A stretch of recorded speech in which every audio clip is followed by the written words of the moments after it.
would help if I went live.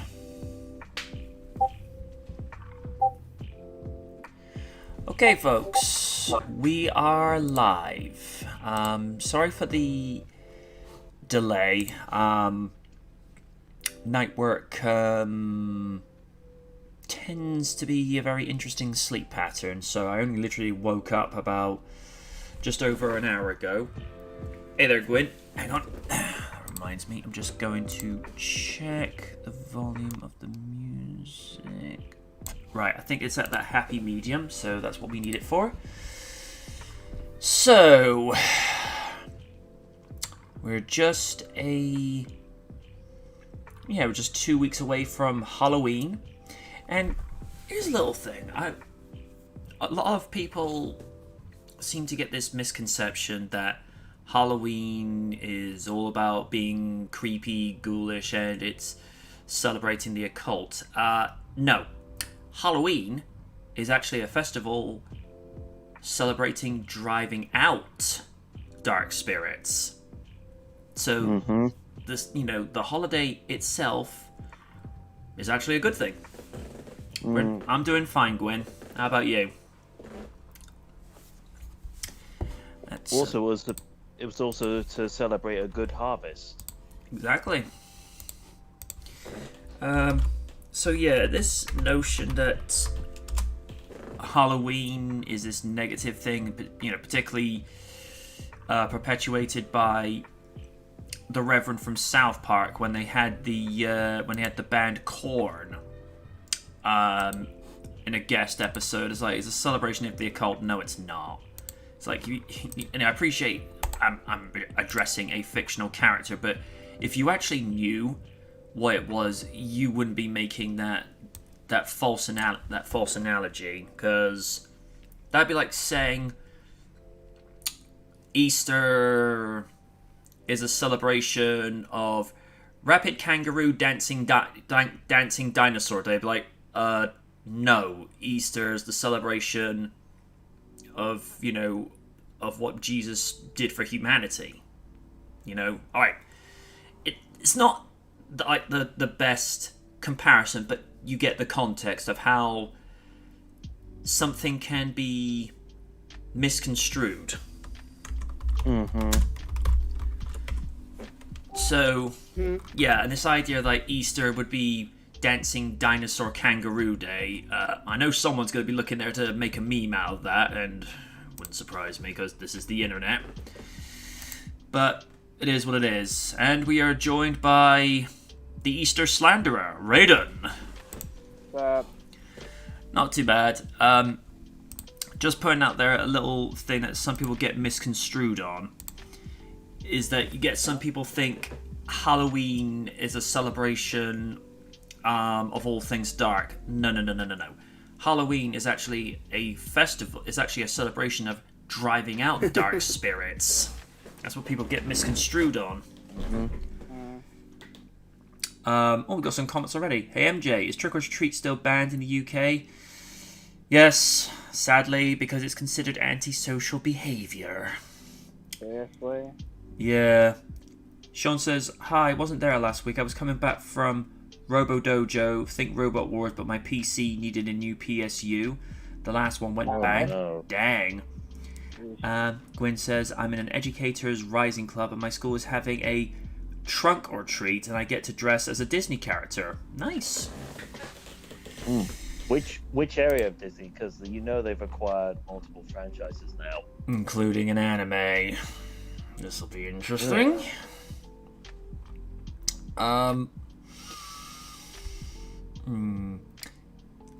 Let's see.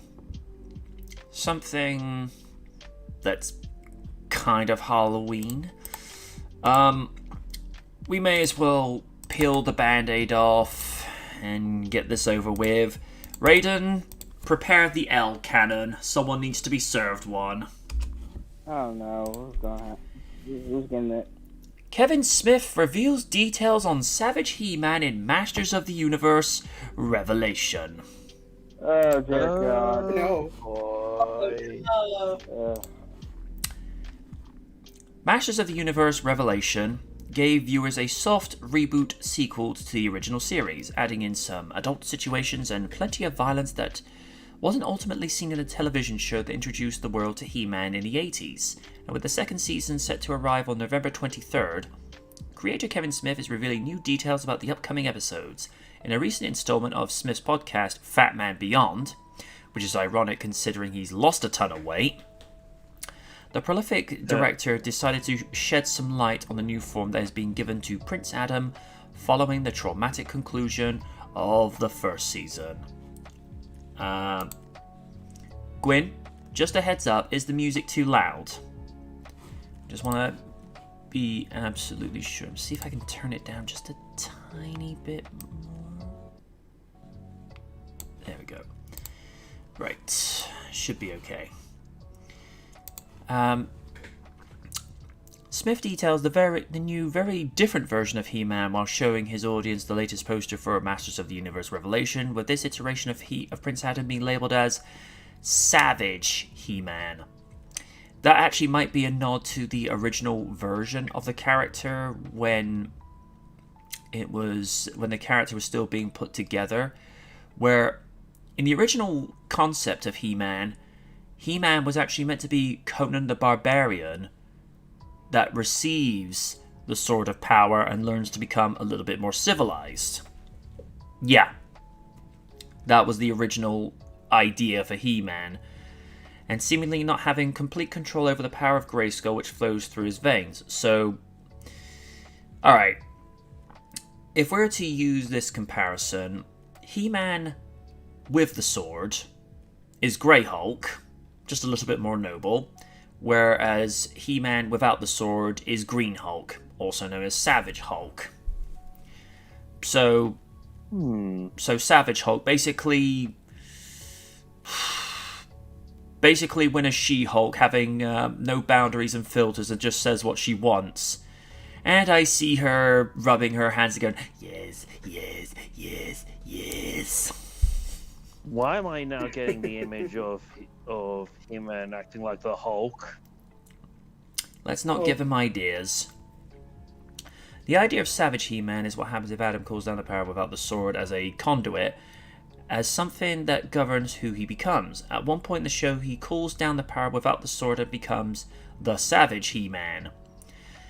The mind behind Revelation also expanded on the origin of his new version of the Guardian of Eternia. It's based on the first incarnation, as I just mentioned, the very first drawing of He-Man where he had a battle axe in his hand and was much more of a barbarian. The first season of Revelation came to a close with Skeletor running Prince Adam through and leaving him on the verge of death, taking the power of Grayskull for himself and ending on a rather mind-blowing cliffhanger as Eternia's greatest foe and was now the most powerful being in the universe. Though fans wondered whether or not Adam had kicked the bucket, it seems that the inclusion of this Savage He-Man might just mean that Prince Adam is still just among the land of the living, though might not have complete control over his power. What do you think of this new take on He-Man? Do you think we'll see more of Masters of the Universe following this upcoming batch of episodes? Feel free to let us know in the comments below or hit me up directly on Twitter at EVComedy to talk all things comic, anime, and the world of Eternia. Gwen says the music's fine. Dan says, I'm not watching the rest of Revelation. Fool me once, shame on you. Fool me twice, shame on me. Also, isn't there a quote from Filmation He-Man about how your lies will always catch up with you? Yeah. I'm just going to say this. I'm glad they haven't killed Adam off because of the way that they left things. On that cliff, right? Yeah. I don't get it. I don't want to get it. Considering the guy already died once, and that was in the very first episode. And considering how that first season progressed, and we know how full of lies that Kevin Smith has been putting out, and here's the thing: he says he enjoyed He-Man as a kid. You've said on previous occasions down years you never even watched the series and you didn't even like He-Man. So I'm not going to be watching it. I know Raiden said he's going to watch it because he's a self-masochist. Raiden, you need help for that, by the way. Just saying. But yeah, you know, like Dad says, fool me once, shame on you. Fool me twice, shame on me. Or if you say it as this comedic version of George W. is, fool me once, shame on you. Fool me twice, can't never get fooled again. Oh, Jesus. If you ever get time, and Steve can vouch for this, look up 2D TV George W. Bush. Oh yeah. Oh, no. Sweet Lord. They even had this segment where you'd have this caricature version of Arnold, because he was the governor at the time. And you'd hear all these things at the time. He goes, oh, look, I am meeting Bush. I am handling Bush. And you sort of think, that could get taken so many ways. Phrasing. Yeah, it got to a point in one sketch where Arnold was given cosmetic surgery so he could amuse himself with. I can't say this aloud because, you know, YouTube. Mm-hmm.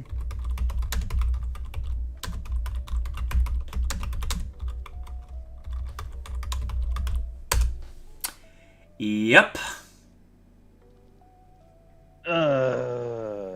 Oh, Jesus. And he'd go, and then he would say, "Oh, it's just a bit of harmless fun."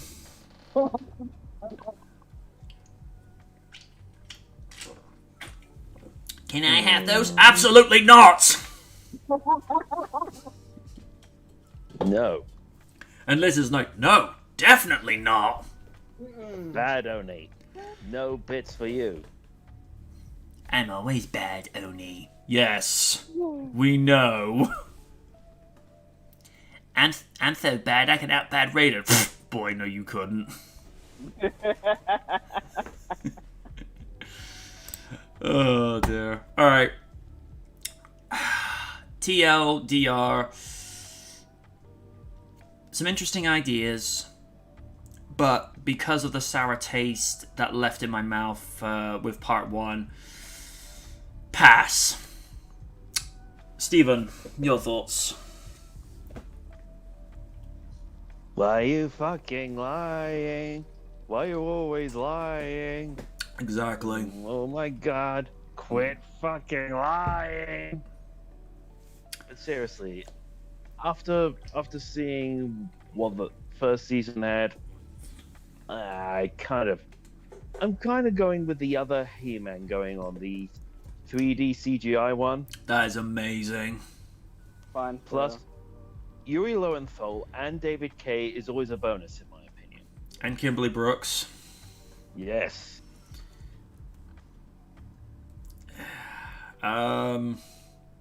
Raiden. Oh boy. yeah, listen. Yeah, I am a self-masochist. Yeah, it always comes to bite me in the ass. I know this. I found it funny that little information you gave me that Kevin never watched He-Man, never liked it. Then why are you doing it in the first place then? What the fuck? Exactly. Because money, that's why. Oh god. For all the audiences, for the audience watching, you won't know why I despise the season. Jen Eric, aka Hero. And for any person who's watching the Double Toaster review of this, I echoed Corey. I echoed Corey's thoughts on it. God, get the fuck over it. Jesus. Okay, you got lied to. How about not hold that fucking grudge when actually saving the world? Exactly. So, God, I'm at an impasse. On the one hand, I've heard Evelyn might get more screen time. Listen, despite how much I really wanted to like Revelation, I really like Lena Headey's portrayal of her. I'll definitely see more for her. But even with that cliffhanger, I don't know, man. I don't know. I really don't know. How about actually tune up Tila's character? But Kevin's way too proud of this. So I don't know. I'm at a crossroads, but at this point, for me, this ain't it, Steve. This ain't it. Okay, the Cyber Man thing has a good idea to it, but yeah, I ain't buying the bullshit. I really ain't buying the bullshit. I'll just wait for the CGI second season of He-Man. Yeah, that's just nada, no mas. No. And to our own She-Ra, awesome Lydia, your thoughts? Kevin, you disappoint me so much. I don't want to disrespect you or your career because, again, I've loved a few of your movies, but you blatantly lied to people, and now you're doing it again. Does that make any sense? Or how is that fair to the audience who trusted you with these characters only for you to kick them in the teeth, proverbially, to be honest? But I didn't give Revelation a chance the first time because I've heard way too many bad things, and I'm not gonna get burned again. I'm sorry. I've been burned by so many things. I don't need this kind of mental stress right now. So, no thanks, Kevin Smith. I'm good. Okay. Moving on to... I don't know if this is more same sort of negativity, but it's surrounding current James Bond, so take your pick. But, no. No Time to Die producer Barbara Broccoli says there are no current spin-off plans. No Time to Die finally hit theaters, and it marks Daniel Craig's fifth and final performance as James Bond. Yes! Thank you, sweet Jesus! Yay! Since Craig is saying goodbye to the character he's been playing since 2006, fans of the franchise are eager to find out who will be the next 007. Of course, the new film already filled that role with Captain Marvel's Lashana Lynch. Oh, she's from Captain Marvel, right? Even further reason not to watch her. Which has had... Good. But here's the thing. I don't have a problem with certain specific movies as long as there's not an agenda attached to it. Like Raiden mentioned with, Ruby Rose's Batwoman. It goes, oh, the suit will be perfect when it's worn by a woman. No, you know what? That's called an agenda. Mm-hmm. Which has had many wondering if she'll be getting her own spin-off in the Bond universe. The question has been posed about Ana de Armas Paloma, who has a short but memorable appearance in No Time to Die, and from what we heard from Anna, that Star Wars girl, last week, very funny, very witty, quick, intelligent, resourceful, and Anna, how you doing? Because, wow, she's a looker. Who has a short but memorable appearance in No Time to Die. Despite these power performances, producer Barbara Broccoli recently revealed to Fandango, the website, not the wrestler, there are no current spin-off plans. They did not breathe in the A's. And Reddit goes, here's this L, please go away. As the search for the next Bond, Broccoli shared last month that they are not currently conducting their search, but the process will begin sometime next year. Craig recently shared that he's not interested in making any suggestions for the next Bond, but the actor did tell Radio Times that he doesn't think the character should be played by a woman. The answer to that is very simple. There should be, and I agree with this, there should simply be better parts for women and actors of colour. Why should a woman play James Bond when there should be a part just as good as James Bond for a woman? He can be of any colour, but he is male. Broccoli previously stated, I believe we should be creating new characters for women, strong female characters.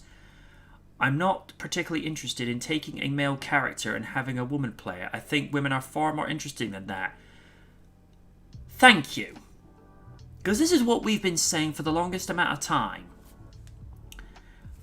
With certain situations, like Pidge from Voltron Legendary Defender, by doing the gender switch, it actually fit the story. Or the lawyer that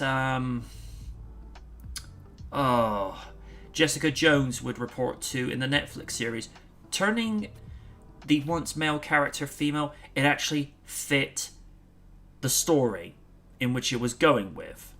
Now, I've never read the original book or if any teleplay was ever made of it, but I saw Jessica Jones all the way through. By the way, that woman is dripping with sass. Christina Ritter. I was like, girl, I love you, but hold the tongue. Seriously. Earlier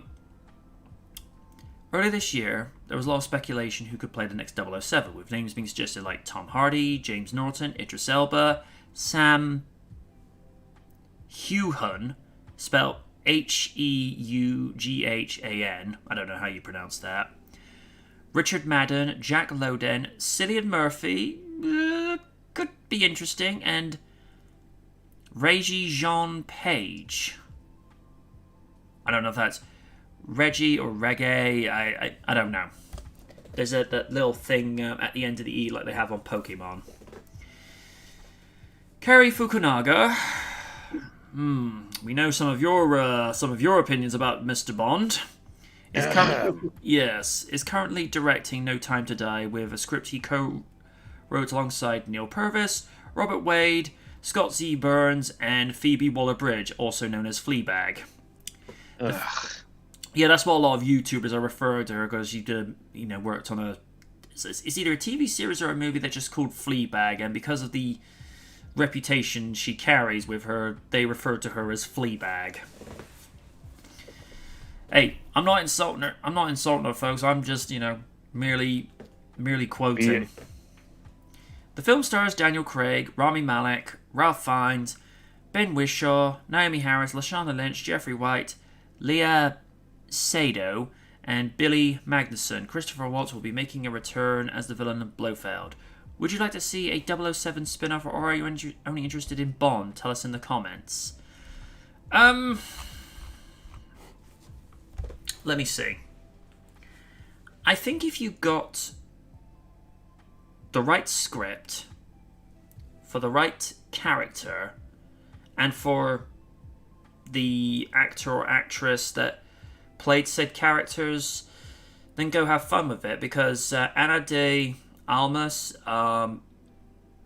she's only in it for 20 minutes, but she got such a roaring reception from reviews and what have you. I don't know. I feel like they're jumping on the MCU bandwagon by trying to have all these interconnected movies into this one series. That worked for the MCU because there is such a plethora of Marvel characters whose stories can intertwine with each other. But here's this other thing. What is wrong with just having a standalone series focusing on one character? What was so wrong about that? DC tried it, and it's... Rushing into something often leads to more bad consequences than good ones. Dark Universe cough! Mm-hmm. See, here's the thing. We narc on Marvel these days with how they try to be somewhat too political with their movies. But before Disney bought them, Marvel started laying the foundation for the MCU. I mean, in 2008, all we got was Iron Man and Hulk. We didn't get anything for 2 years after that. Then we got Iron Man 2 in 2010. Nothing beyond that. And then in 2011, we get Thor and Captain America. And then we finally built up to the Avengers.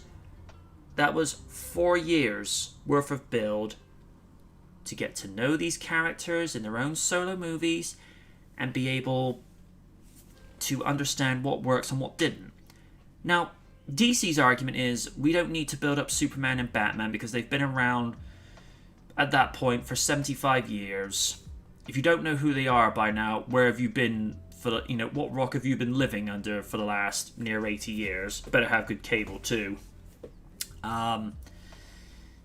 But I still agree that before they went to Justice League, more of the characters should have had their own solo movies rather than, oh, hey, here's Wonder Woman. Wait, what?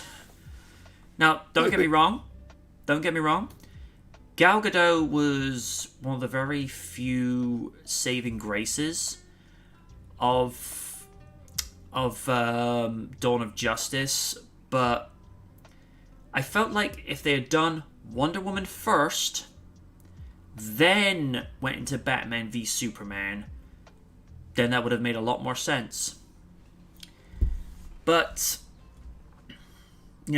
shared movie universes, it's not the answer for everyone. I mean, as Lids comedically pointed out, look at what they tried to do with the Dark Universe. I mean, they tried... If they just went in, right, we do one movie, let's see what reaction that gets. If it was reasonably profitable and people liked it, then okay, we go to the next one. And then you go to the next one, and then everyone meets in the middle. I just don't think... I mean, Dracula Untold was supposed to be the beginning of the Dark Universe, and yeah, that went nowhere. And here's the thing, I actually enjoyed that movie. I mean, it was a very different take on Dracula, painting him with this rather sympathetic look, but, all the other stories had been told, from the likes of Christopher Lee and, of course, the legendary performance from Gary Oldman in 1992. So, I don't know. It depends on what perspective that you stand from of it. Hi, by the way, Aaron. Not purposely ignoring. It's just I'm reading from the article and what have you. Aaron says, how is everyone this evening? We're fine. Here. Why can't films just be films? Do we need agendas forced down our throats? Absolutely not. I'll get to that in Superman in a minute or two. Movies with forced agendas never worked and it never will. We'll look at what happened to GB 2016. Yeah. I'd like to see a Phoenix Lighter series. Okay.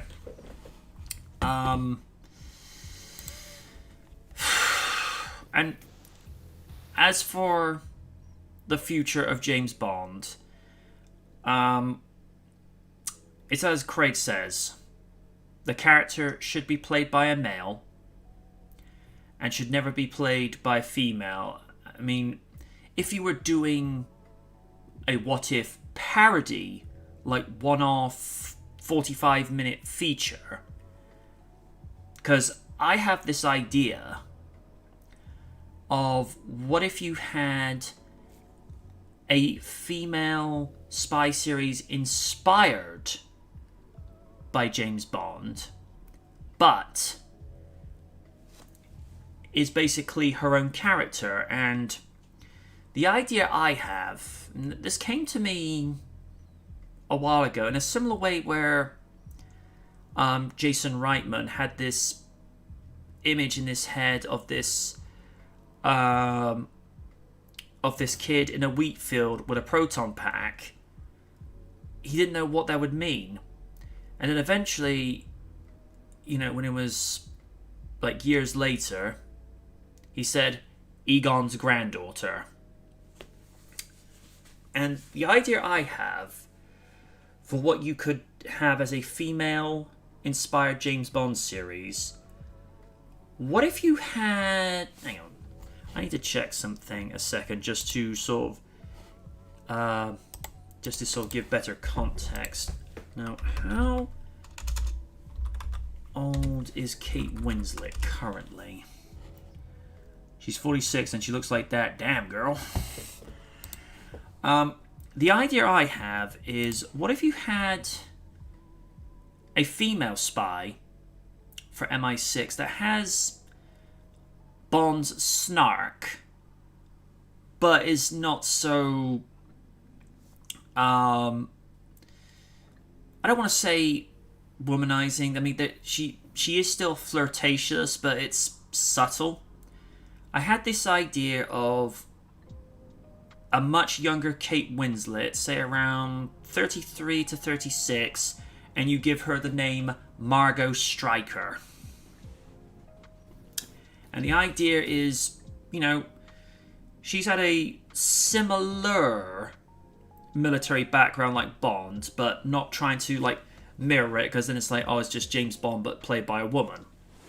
She basically has a little bit more of a snarky, laid-back, easygoing personality, and instead of an Aston Martin DB5,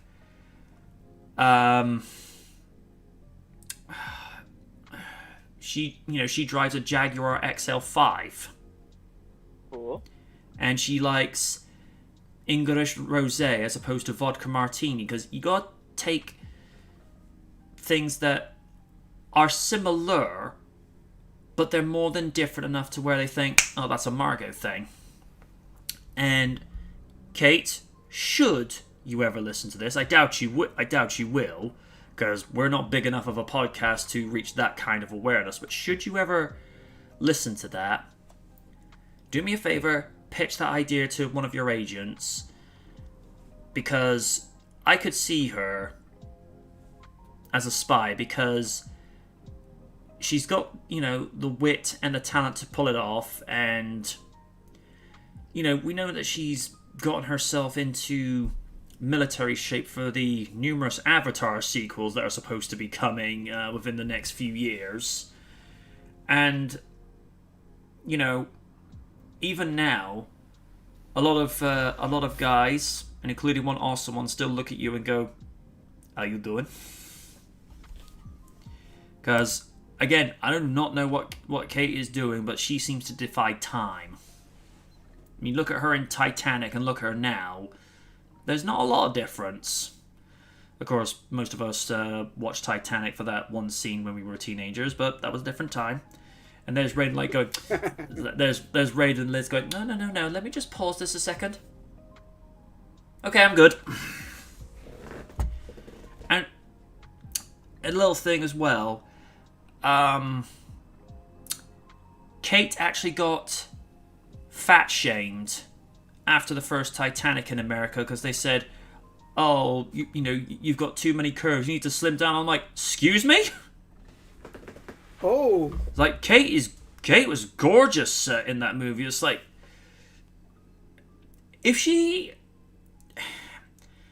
had she been carrying a certain level of weight that would have impeded her health, then I'd say, okay, you guys have a point, but you could have softened your tone with it. Whereas Kate, no, she's always had a great figure. So, and here's the thing, not every single man and woman wants to date a stick insect, and I'm not fin shaming either, but speaking only for myself, I like a woman who's healthily slim, whereby, yeah, she looks after herself, but she's not starving herself. We'll leave it at that.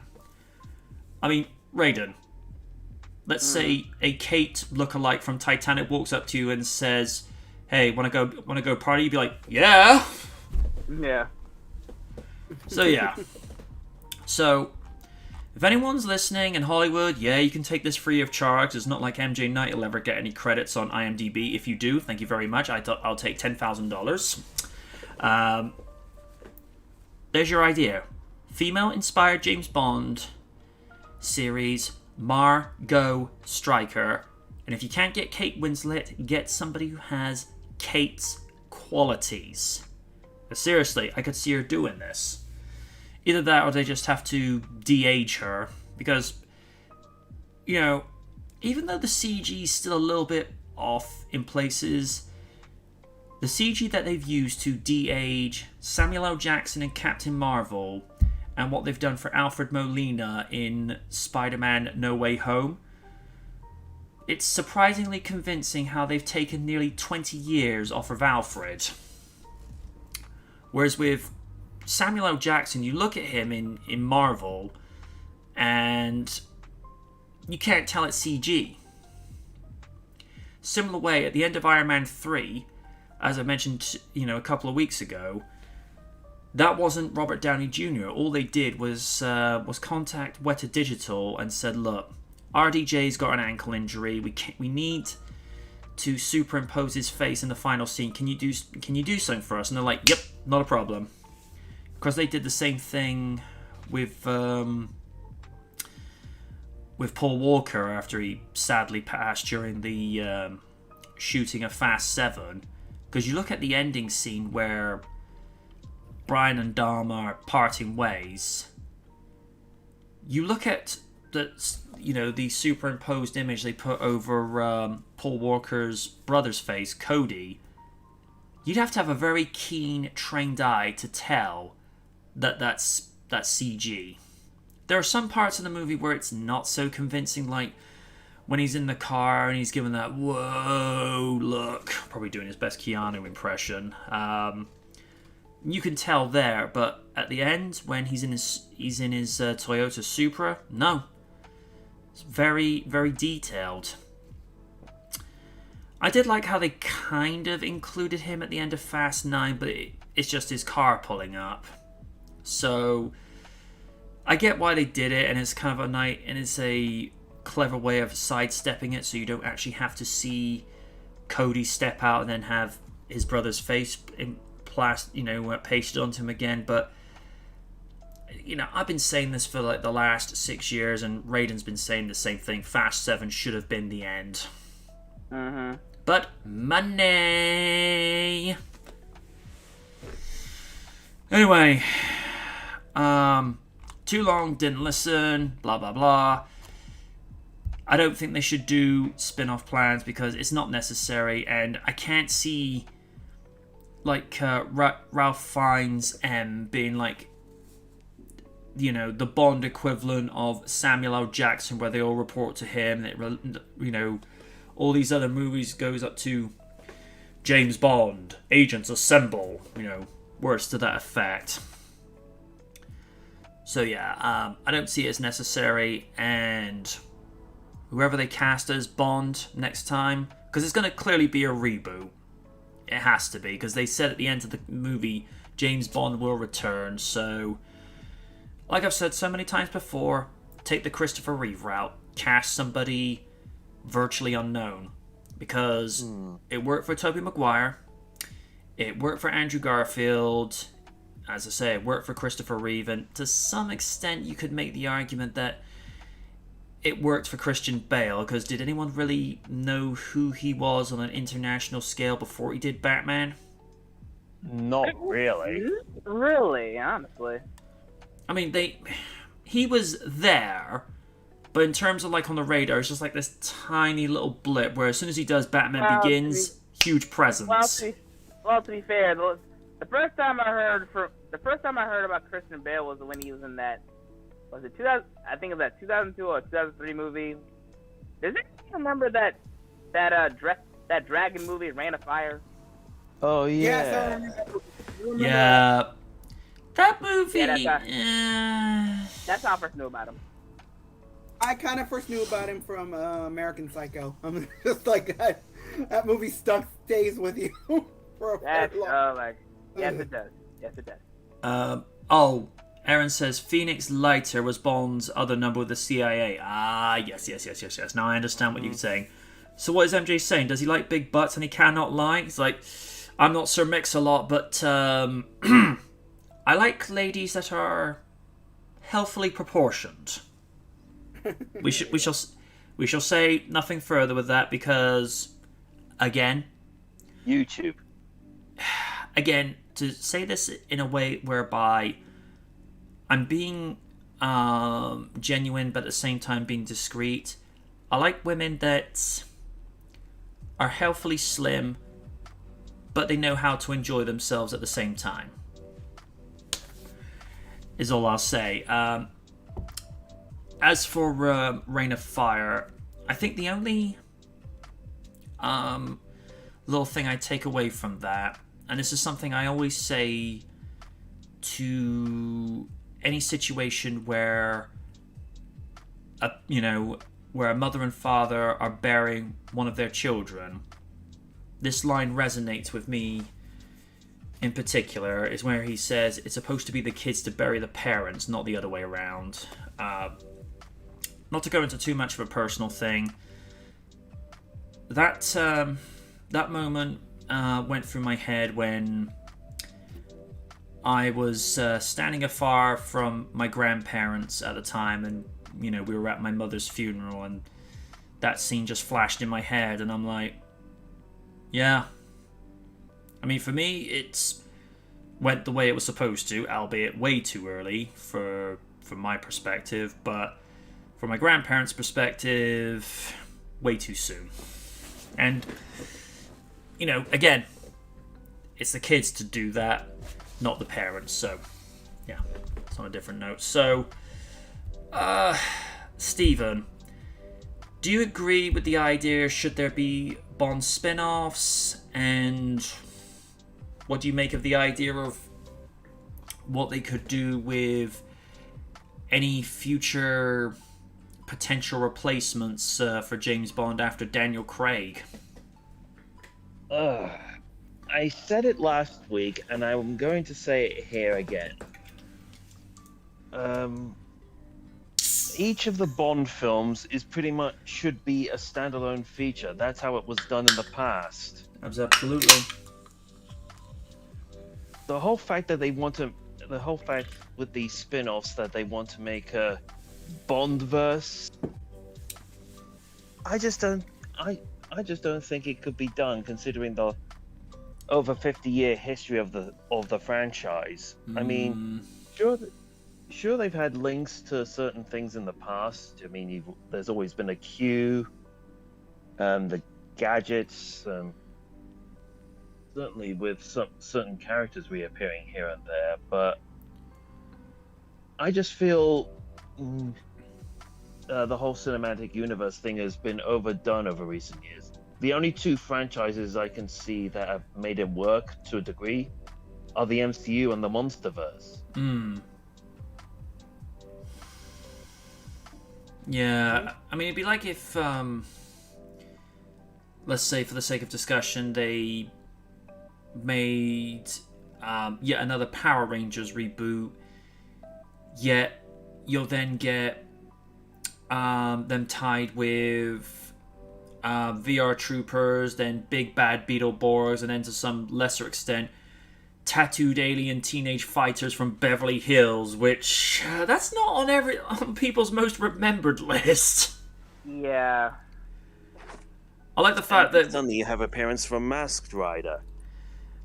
I like the fact that during DBZ Abridge, it goes to go, you ever seen Power Rangers? No. Big Bad Beetleborgs? No. VR Troopers? No. Tattooed teenage alien fighters from Beverly Hills? Oh yeah, gosh dang it!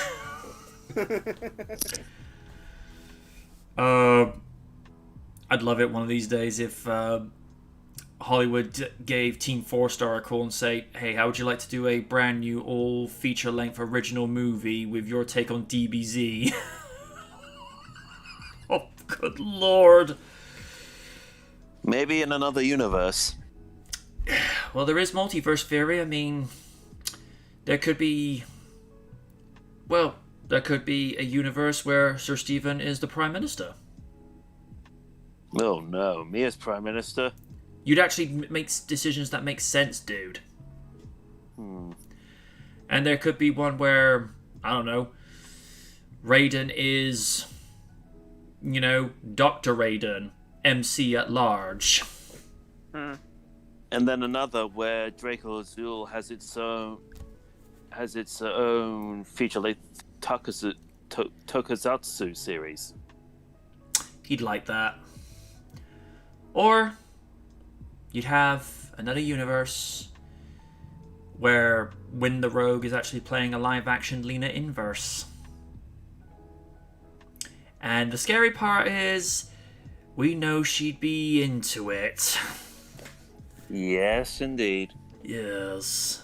Lids, thoughts on possibility of Bond spin-offs, who the next Bond actor should be, and like Steven, do you agree that the Bond series should just go back to being standalone stories? I kind of have to agree with Steve. I'm sorry, like, you kind of can't go anywhere after you just kill off the last Bond. It's like, I don't think any of the other movies have done that.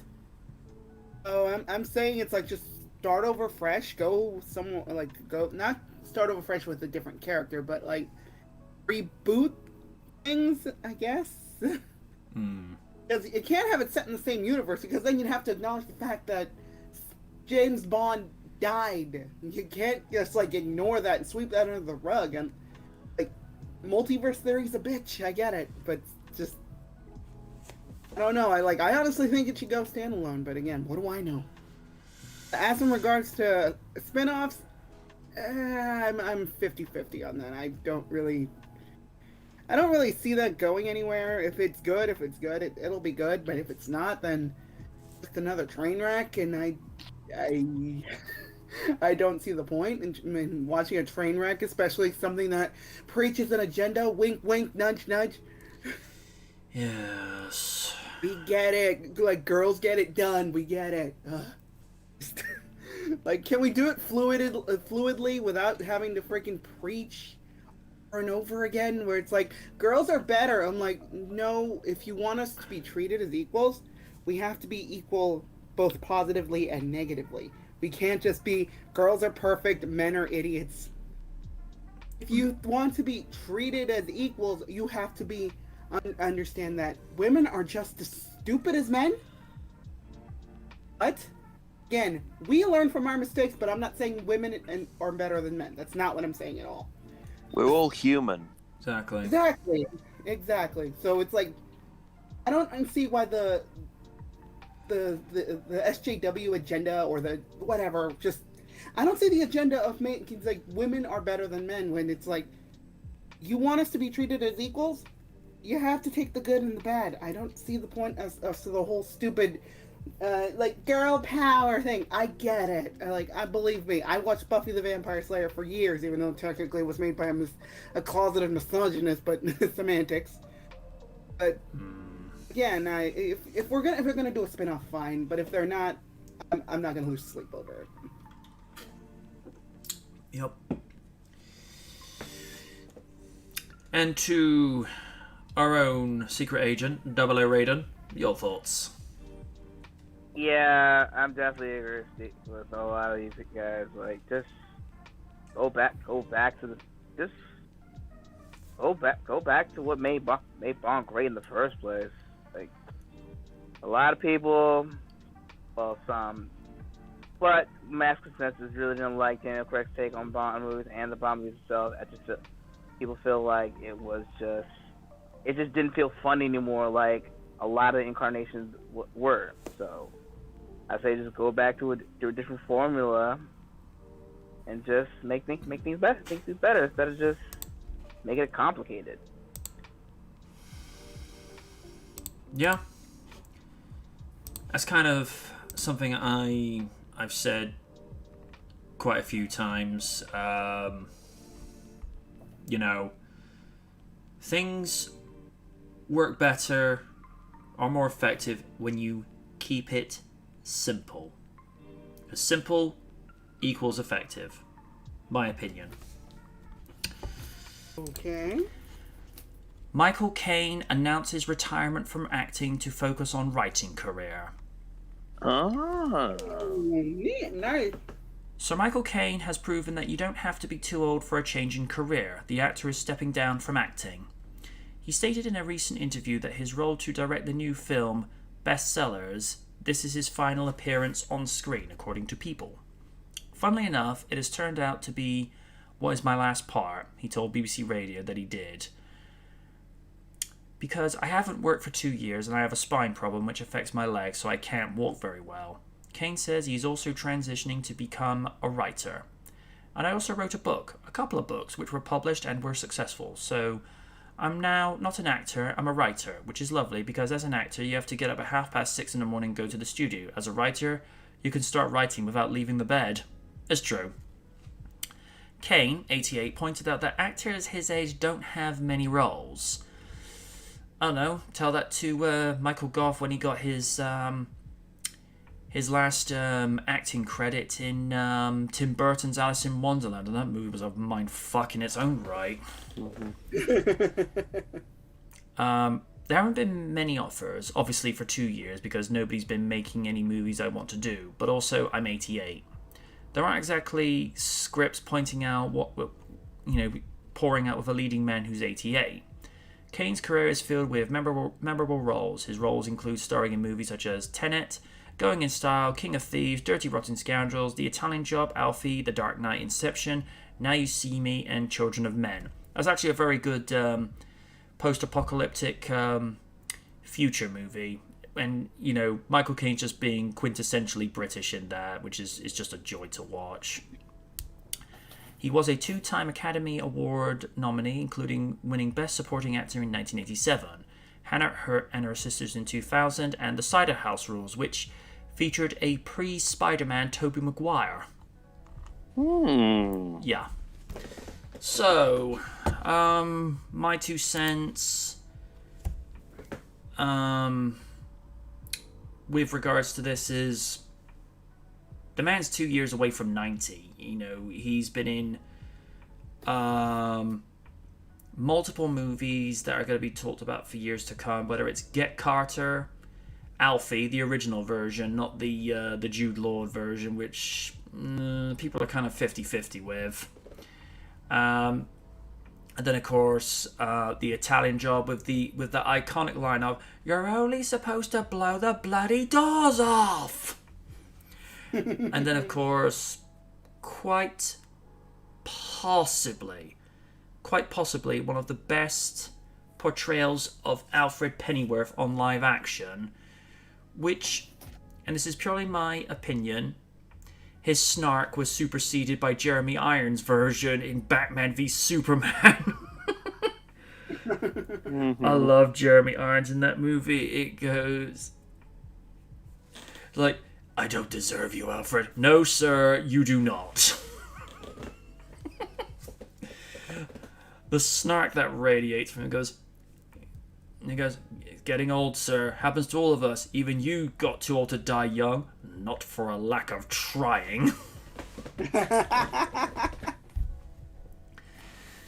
Oh, God. But, he's working within his limitations. Because obviously he's not going to be the go-getting action star at his age. I mean, he could write a story where his character is the go-getting action star, but it sounds to me more like he's just still trying to be creative, but through a different channel and a different platform, because there's that old saying, when a door closes, another one opens. So this is what he's doing, and obviously because he's still in the high-risk group, he's working within his limitations.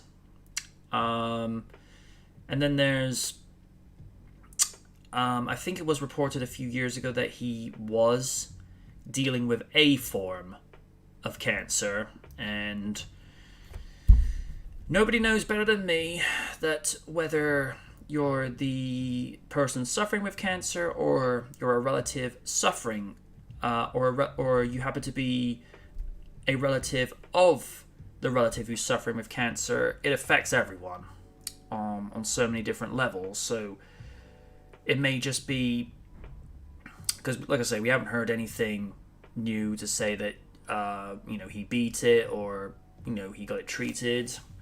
He's just having a shift of focus with regards to what he's doing with the rest of his career and the rest of his life, and he's probably made more than enough money over his 5 to 6 decades within the acting industry that money's not an issue for him.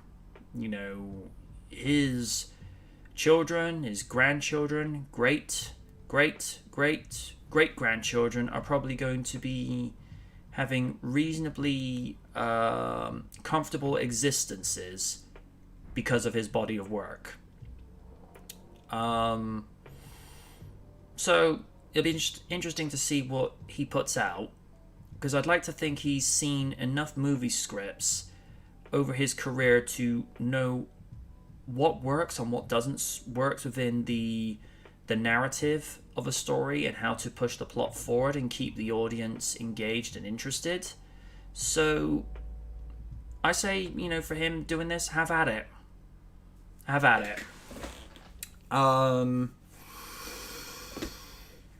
our own Alfred Pennyworth, Sir Stephen, what do you make of Michael Caine's transition from actor to writer? Well, I'm going to be interested to see what his next books are.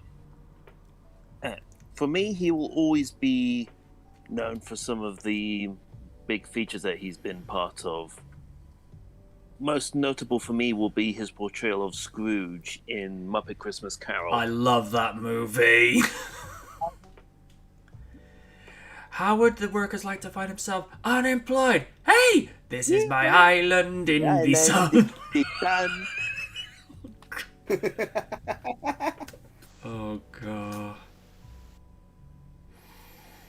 Only the fact that Miss Piggy was the sassy wife of Bob Cratchit with, how she feels too honestly about Scrooge is like, wow, that's a little on the nose. But then again, we've never known Miss Piggy to be anything less. Yeah. Alright. Was that all, Steve? Yeah, I think that's all. To our own Caped Crusader. Raiden, your thoughts on Alfred going from actor to writer? Mad respect, just hey, thank you, Michael Caine, for giving your all with your performance over the years, and I wish you well in this next venture. Yeah. And to our own Batwoman, and by extension, the good one. Awesome, Lydia. Your thoughts on Sir Michael going from acting performer to writing acting? I commend him for it. It's like writing is not people say that it's an easy career, where it's like no, it ain't. Define easy, because it's not. And it's like from having years of experience, just like in life in general, because as he said, he's 88 years old. He's got experience about the world at large. So again, good for him. And he's done so much in his acting career. I think there's nowhere else for him to go after his illustrious career. Again, some films do that saying, but again, not all of them were stinkers. So. I did like again, Journey to the Island. Well, yeah. So I wish him well. I hope he does well in this. It's like, again, like he said, he's already started writing several books, and I would like to read at least one of them, just to see just to gauge how he's doing. Because again, I'm not a writing critic myself, but it's like, it would be nice to actually just read something of his that he wrote. So it'd be interesting. All right. And this next one is likely to please the Raiden and the Shin Raiden. Oh boy.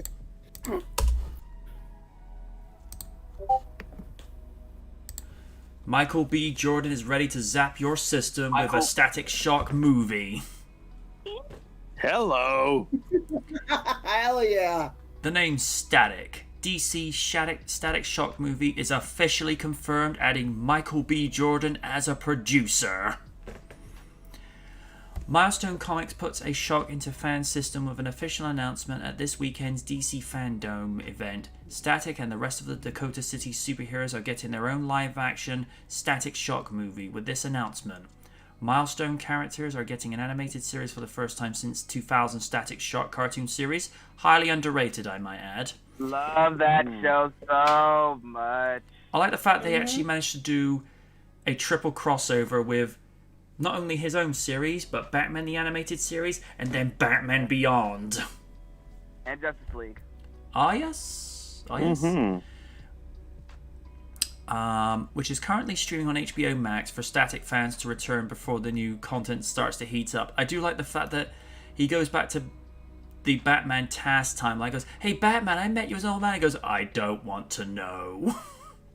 I like when he originally shows it, goes, "Oh yeah, and I'm Beyonce," and then you hear Terry McGinnis goes, "He says his name's Beyonce." It's like, that was clearly a joke, but obviously when Batman Beyond was first written, Beyonce Knowles was barely just getting a start with Destiny's Child. Because 99, I think that's when they were just starting to break. So, yeah. At today's DC Fandom event, the revamped project about an inner-city kid who gains extraordinary powers and becomes an urban legend was officially confirmed with the announcement that Michael B. Jordan is board in the Static movie as a producer. Jordan will produce via Outlier Society, his Warner Brothers based banner, and he'll be joined by producer Reginald Hudlin, Marshall, Black Panther miniseries, and Milestone co-founder Dennis Cowan, with a Y, for this feature project. The animated movie will be based on the Milestone hero written by Brandon Thomas of Hardware Season 1, another Milestone title, and will feature more than one Milestone character, which could explain Brandon's involvement. The animated project centers on Static, who first appeared in 1993's Static 1 from Milestone Comics, a recently rebooted imprint for black writers, artists, and stories. A decade after the original comic book series ended, the hero was revived in the Static Shock animated series, centering on Virgil Hawkins, a teenager who, like his comic counterpart, transforms into a superhero and gains electromagnetic powers.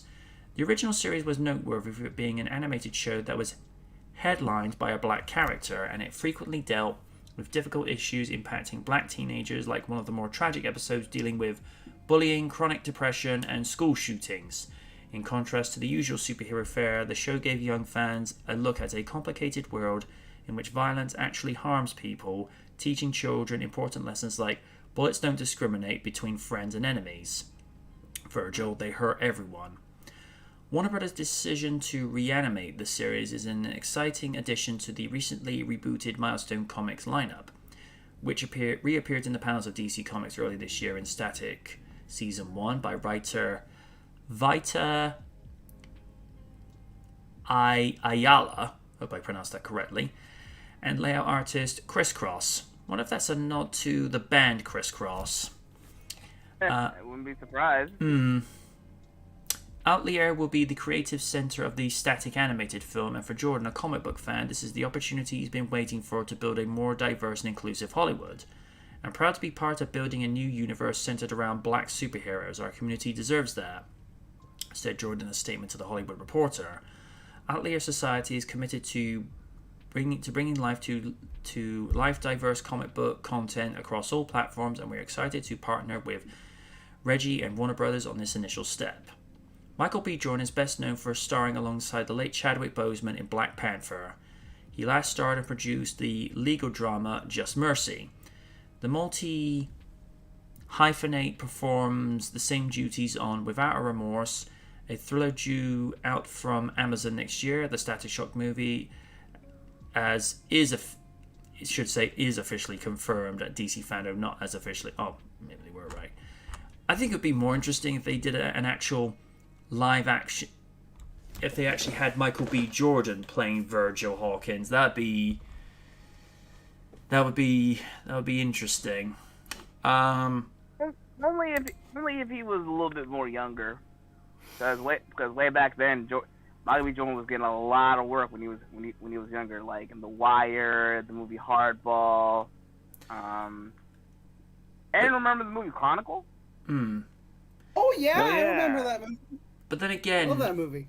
Michael himself, I think if you give him the right makeup department and the right visual effects department, they could make him look mid to late teens. Because probably, yeah. Michael's another one of those people. He doesn't age, and if he does, He doesn't.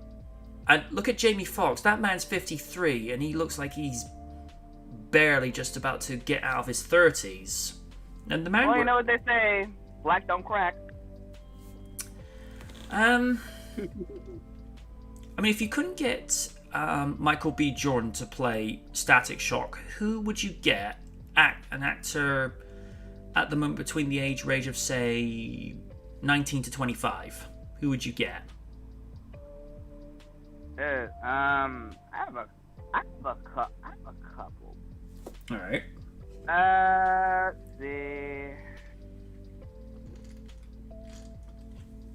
Probably the actor by the name of Joaquin Guillory, because I remember seeing him in the Black Lightning TV series, and he played Geoforce, who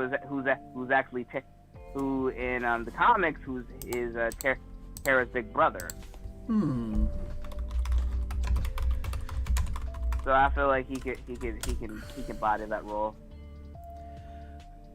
There's also Michael Epps, not related to Mike Epps, but who was in one of my personal favorite series The Shy. I feel like he has good acting range. You know, he's played an inner city kid in the rough streets of Chicago. So I think with Dakota, I feel like he could really get this role too. What about R.J. Kyler? Hey, that'll work too. I mean, I wouldn't mind it. Hang on, I only just noticed I can make polls on this thing.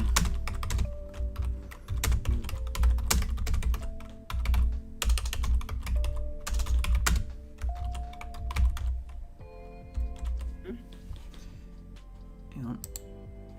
Ah, here we are. Here we go. Yeah, I didn't hit the button properly. Okay.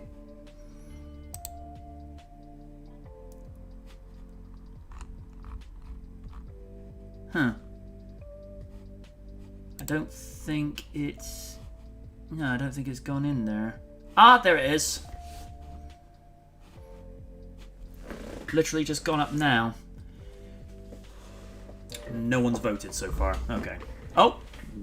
I presume that's you, Raiden. Was it me? Yeah. Oh no, I can't vote on it.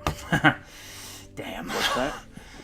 I've put a poll in the actual chat saying, would you like to see R.J. Kyler as Static Shock? And one person's voted yes thus far.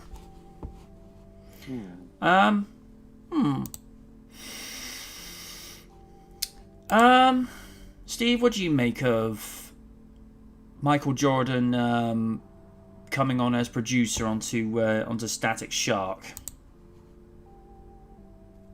Look forward to seeing it.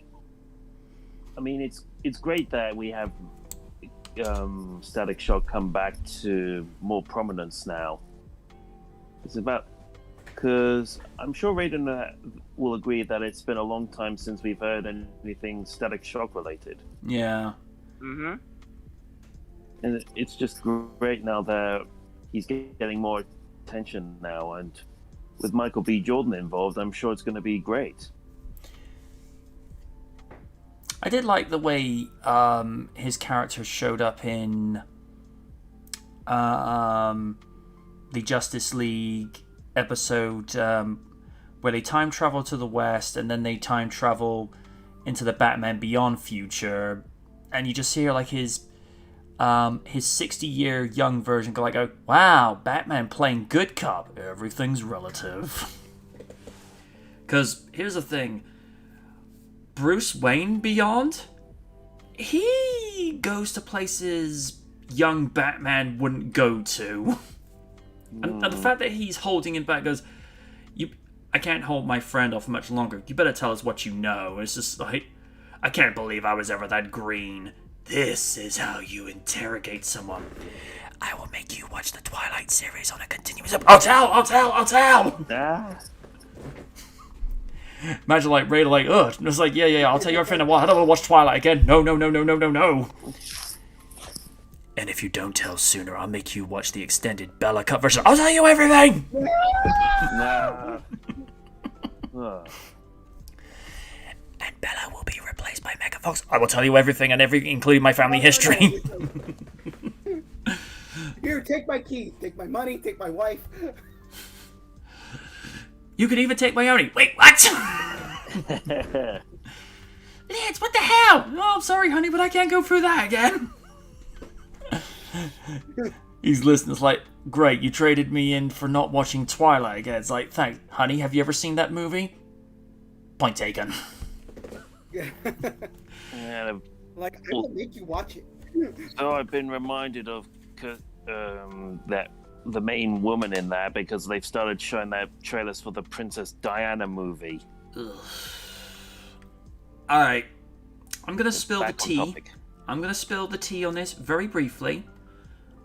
I'll give the movie this.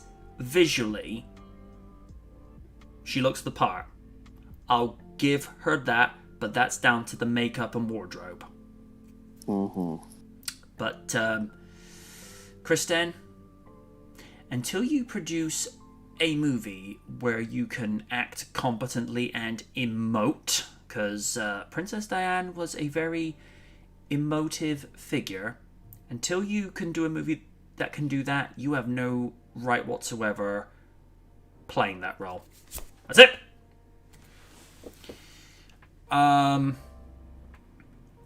Lids, your thoughts on Michael B. Jordan being the producer of a Static Shock movie, and like the rest of us, do you think it's kind of overdue?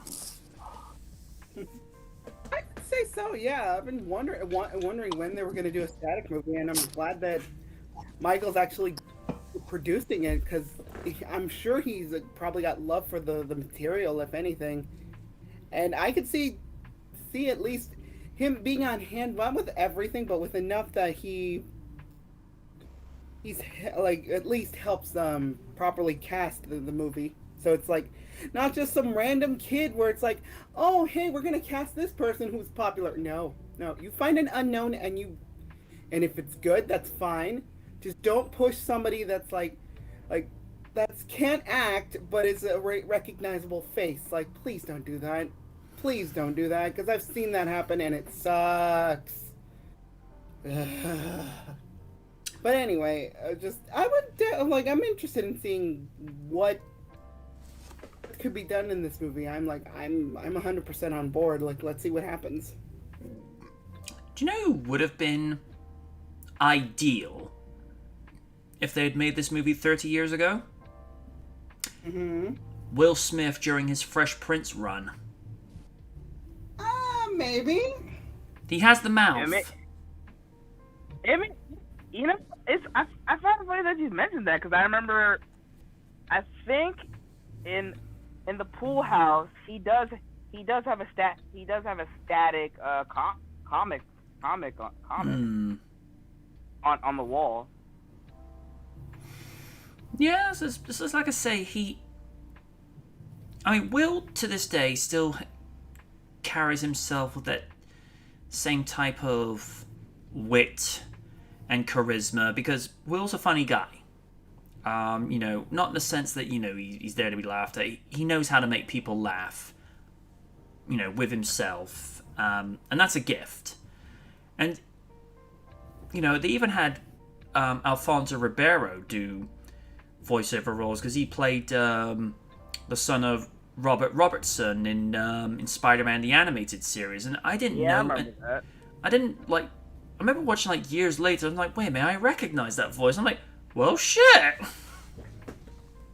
And, of course, the first time War Machine showed up in Spider-Man the Animated Series, Uncle Phil himself. Yup. And, don't get me wrong, I like Dorian Harewood's portrayal of War Machine in Iron Man Season 2, and when he showed up... in Helping Hand, Iron Fist during the Incredible Hulk. I mean, he's good. You know, as James Rhodes, but you know, Uncle Phil was just as good. So I don't know. I mean, if they had done a Static Shock movie in the early 90s, all right, visual effect wise, you'd be extremely limited because of the tech back then, but Will Smith as a comedic actor back then, I think he would have sold it with his timing and his energy, because we know that... Alright, when I say this is meant as a means of complementary comparison. Will Smith, to me, has that same type of comedic energy as Jim Carrey. May not be like a living cartoon character. The energy is used different, but that same passion and that same timing and comedic sense is there. Although I can't... It'd be an interesting situation if, you know, like in a what if scenario, Stanley Ipkiss is played by Will Smith and you see him trying to act all wacky like Jim Carrey's version. I mean, that'd be an interesting viewing at the box office. But, just like I say, the way that the energy is put out is very different, but it's a very similar energy, because Will can be wacky, but I think it's a little bit more subtle, whereas with Jim Carrey, it's almost like you got a sniper with tranquilizer rifles on standby, goes, sir, Mr. Carey's about to go supernova with hilarity. Make it dose 5. He's about to go doing the thing with putting his hand on the rear. Oh my gosh, we do not need that again, sir. No, sir.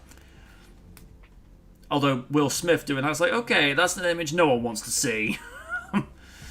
Maybe the ladies want to see it, but, you know, I don't know. I don't know where I'm going with that, but hey, maybe there's a fan parody version out there where Will Smith is playing Ace Ventura. Maybe there is. And heck, if there is, and you want to have fun with that, Prince Ventura. Like Fresh Prince, Ace Ventura, or Jesus, or Fresh Ace. Fresh Ace. Fresh Ace. Smooth pet detective. Find your pet and then picks up your number. Let's be fair. If Will Smith was in the role of Ace Ventura, he'd do that. He goes, here's your cat, and here's your number. Thank you very much. Let me just add this to my dictionary. Oh,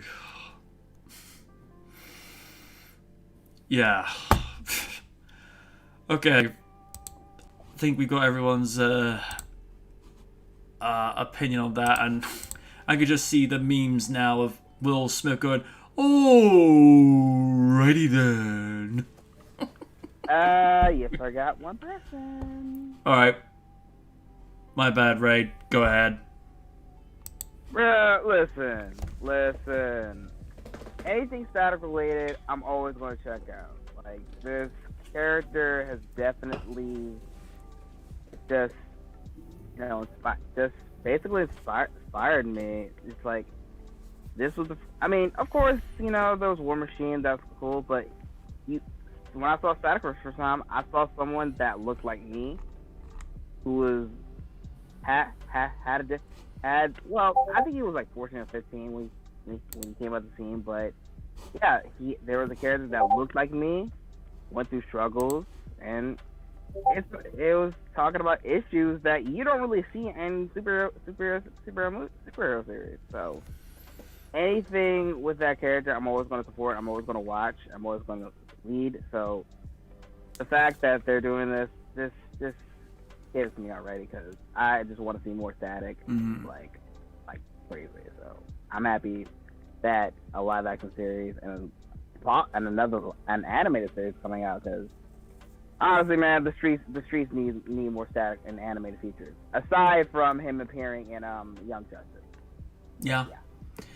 I'm actually glad that they actually brought the third season of Young Justice finally after it got cut off for a few years at the end of season 2, because I watched the first season courtesy of you two, because somebody uploaded like, hey, opportunities are like open doors. You see it, you walk right through them.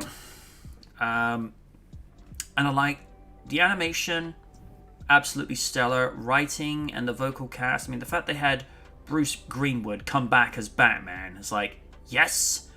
And the fact they had Crispin Freeman as, as Red Arrow, like, ooh, okay, you're taking a long-established legend from the world of anime voice acting and bringing him into the mainstream, because the first major role he did mainstream was voicing Max Dillon Electro in Spectacular Spider-Man, which, by the way, cancelled way too soon. But no, I really love the way the characters were done, especially the introduction and evolution of Connor Kent. And the way that there's this friction between him and Superman, and they slowly evolve Connor, because he's the angsty, angry kid, but he mellows out. And can I just say, I love Megan, Mars girl. She is just adorable, and I like the fact that when she shows her true form in White Martian form, Connor just says, hey, I still love you. I've never not accepted you. But, I don't know what it is, but she, in her Green Martian form, I don't know, there's an interesting look, similar to how she was portrayed in Supergirl, the live-action series. And that kind of dynamic they played with her and, and John Jones with Martian Manhunter. And he's actually one of the most likable characters in that series, because he's got this very reserved dignity about him. And he's a great father figure to Kara and her sister. And he's a British actor as well, which I didn't know until, looking up his credits on IMDb and Wikipedia. I was like, wait, this guy's British? Like, wow, he's hiding his accent well. I was like, okay, that's cool. Also, I kind of like the way Dorian Harewood voiced him in The Batman. But as we've known, Dorian's a hell of a decent voice actor. When you look at his range of work from, like I say, Iron Man to Supergirl, and he was Modo from Biker Mice from Mars.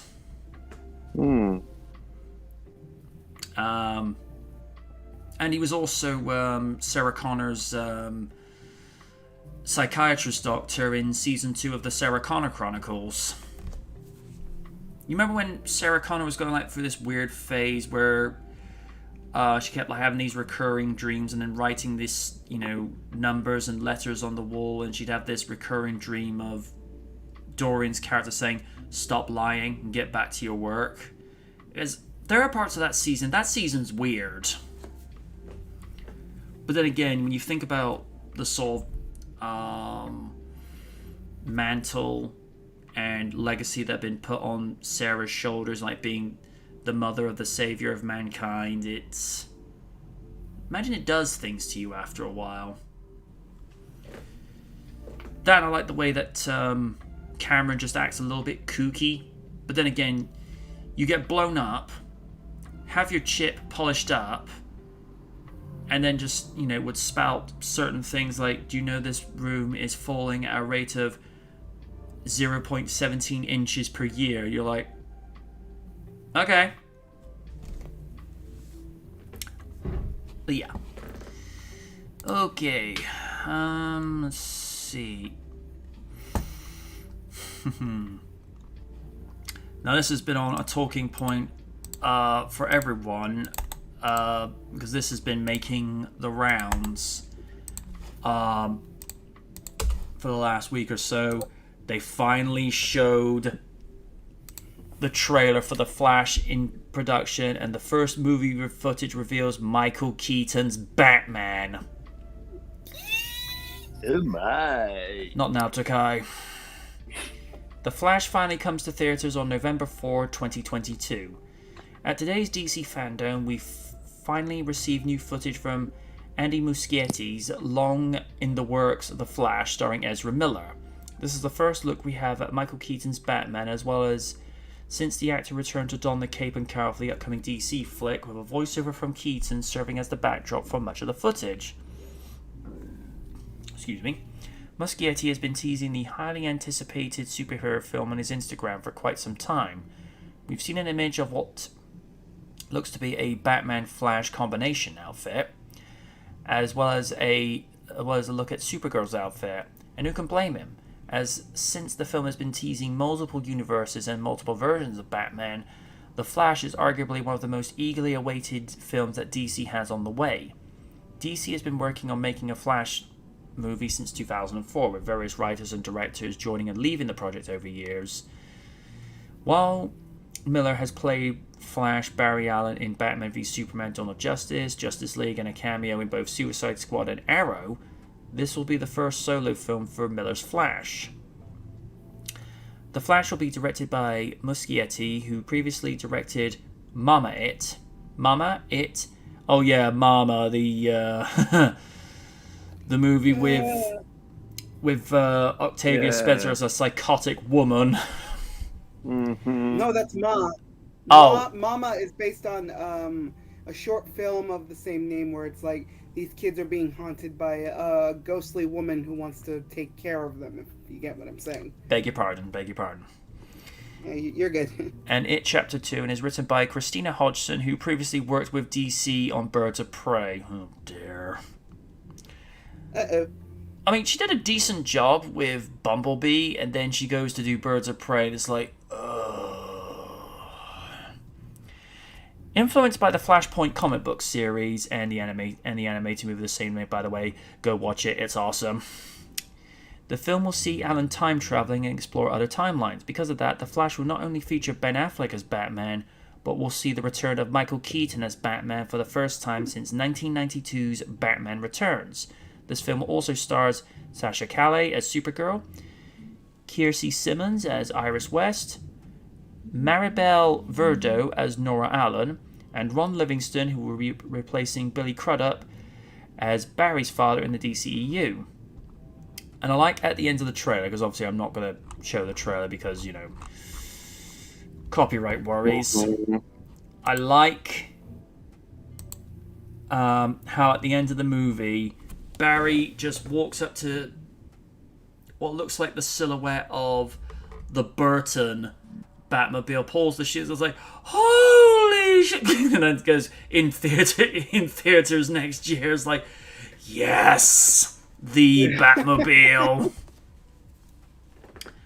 And I like with Keaton, I mean, right, you don't see him in the costume, but when you see the silhouette of him redonning the suit, you can hear it in his voice, he is not Mr. Beat. The voice is a little raspier, and a little older, but he's still got that cadence, he's still got that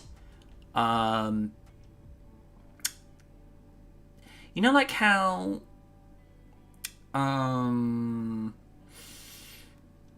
if we were to use Wesley Snipes as Blade, as an example, where they'll go to do, say, like, Blade, Revenge of the Bloodlines, in an animated movie done by Powerhouse Animation, the same people that did Castlevania and Masters of the Universe shit Revelations. And he comes back in to do his first few lines as yeah, and he comes in to do his first few lines as Blade, and he steps back into character like he only walked off the set 5 minutes ago. That's what you get with Michael Keaton as Batman. Or another example, when you see Batman Return of the Caped Crusaders, even though it's been many decades since the late Adam West had played Batman, he comes to voice him, hasn't missed a beat. It's like, Keaton describes it as like riding a bike. You don't forget it. This will be more prevalent to Steven. When they went to start filming the 1996 Christmas trilogy of Only Fools and Horses, it had been years since Sir David Jason and Nicholas Lyndhurst had played Del Boy and Rodney. 5 minutes into filming, they're straight back into character like nothing had happened. No time had passed.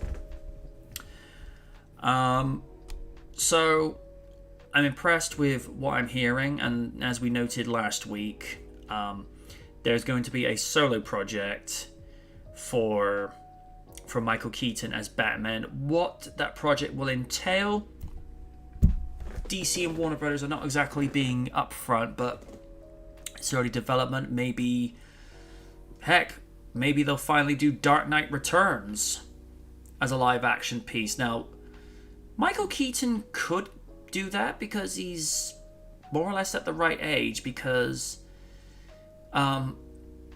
Bruce Wayne, when he puts the cape and cowl back on in Dark Knight Returns, he's meant to be 55, and considering Keaton's still in great shape, he could do that.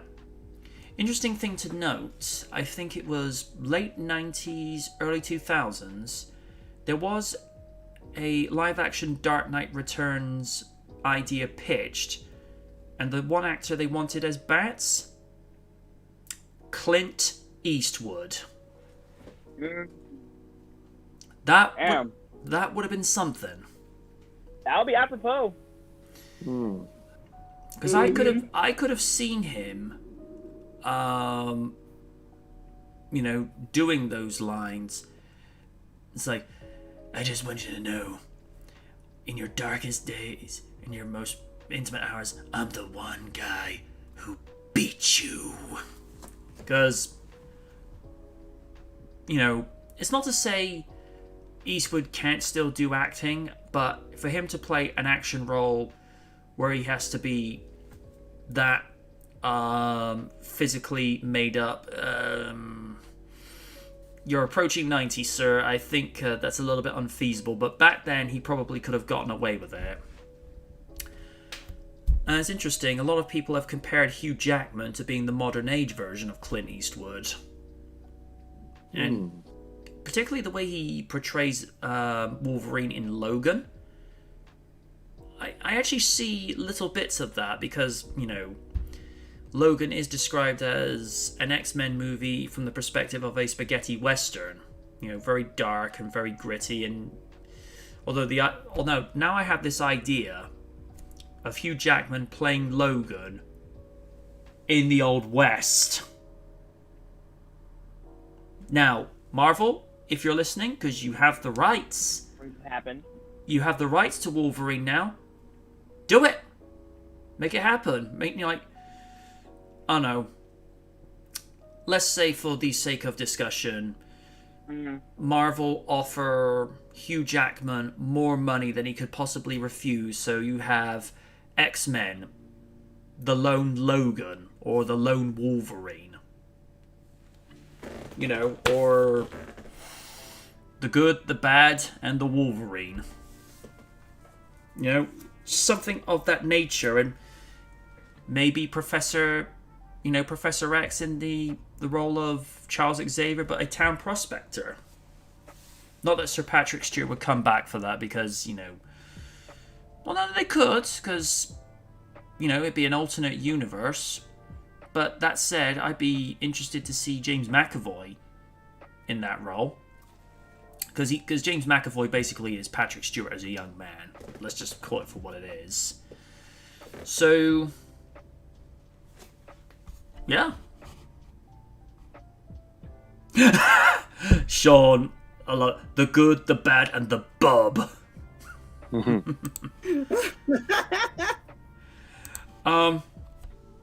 So yeah, I'm intrigued to see what we'll get next year. I mean, we know The Batman is out on March 4, next March. Oh, good fucking lord, that trailer! That fucking trailer! Oh god, yes. Sorry, I'm acting like Corey when he first saw the trailer. Oh my lord. Yeah. And yes, I'm on Twitter right now, and this guy I follow, Neo GameSpark. March 2022, gotta hurry the fuck up. Yes, I agree. Seriously. So yeah. Like, I mean, I know we're talking about Flash, but seriously. All right, I will be getting on. All right. I will be getting on to that in a moment. I'll contain it later. Steve, your thoughts on what we got with the trailer? Still need to view it at some point, but okay. By the sounds of it, it sounds promising. Just wondering how much of Flashpoint is going to be an influence in this movie. Considering they said multiple timelines rather than the Flashpoint timeline that we see in the original Flashpoint story. Just wonder how if they're going to be doing multiverse theory that way. Yeah. All right. Lids, your thoughts based on the trailer? I mean, did they show enough just to perk your curiosity, or do you think a little bit more could have been included? I mean, I don't need too much. This was actually kind of enough to sate my curiosity a little bit more. Especially hearing Michael Keaton's voice, where it's like, at first I'm like, wait, what? You're actually doing this? Okay. And when I saw the bat ears, I'm like, okay, alright, it's happening. And the final scene with Barry pulling off the sheet off, we know it's the Batmobile. Let's be clear on that. That's the freaking Batmobile. Was my reaction. Holy shit! I'm just like, I'm excited for it. I'm looking forward to see what they do with it. I want to see a little bit more of girl that's playing Supergirl as Supergirl. Again, we'll see what happens with her, but it doesn't look too bad. I'm actually kind of looking forward to see what happens. The thing that I can imagine, afterwards, where some people say, "Oh, this is good to see Michael Keaton back as Batman." It's like, wait. People that are new to wait, he's been Batman before, and suddenly the light just sort of, shines on our tables. Come here. It's come here, curious ones. We can tell you all you need to know about Batman and Batman Returns. And it was like, wait. I was like, wait, this happened. It's like, wait, this is a movie when my parents were kids and they watched this? Yep. And it's like, and then all of a sudden, you introduce a new generation to what we loved in the late 80s and early 90s. Although some may get a little bit more traumatized by Batman Returns, because that frickin' ending with the Penguin. Oof. I mean, I appreciate, the Batman as a series is known for being dark, but crying out loud, not even the Dark Knight went to those levels. Especially Batman Returns. Oh man, yeah. Listen, that film was really good, but I feel like giving it in the hands of Tim Burton, oh boy, giving him full control. God, is like God, it's like what Rob Zombie did to the sec. Rob Zombie did when he did Halloween 2. You see, this is why I created the expression, this is what happens when you go full Tim Burton, and Liz is like, you went full Tim Burton! Never go full Tim Burton! Or in Raiden's case, if somebody goes that stupid, it's like, you went full Paul Feig! Never go full Paul Feig! Yeah. I did that. What happens if you go full me? Then the world as we know it is doomed. It's the end of the world as we know it. Oh, unrelated subject. I forget what movie this was in. It had Adam Sandler, so it might have been Grown Ups. Might have been Grown Ups, where his daughter's looking to get like a makeup, and she's walking out to dinner, and I'm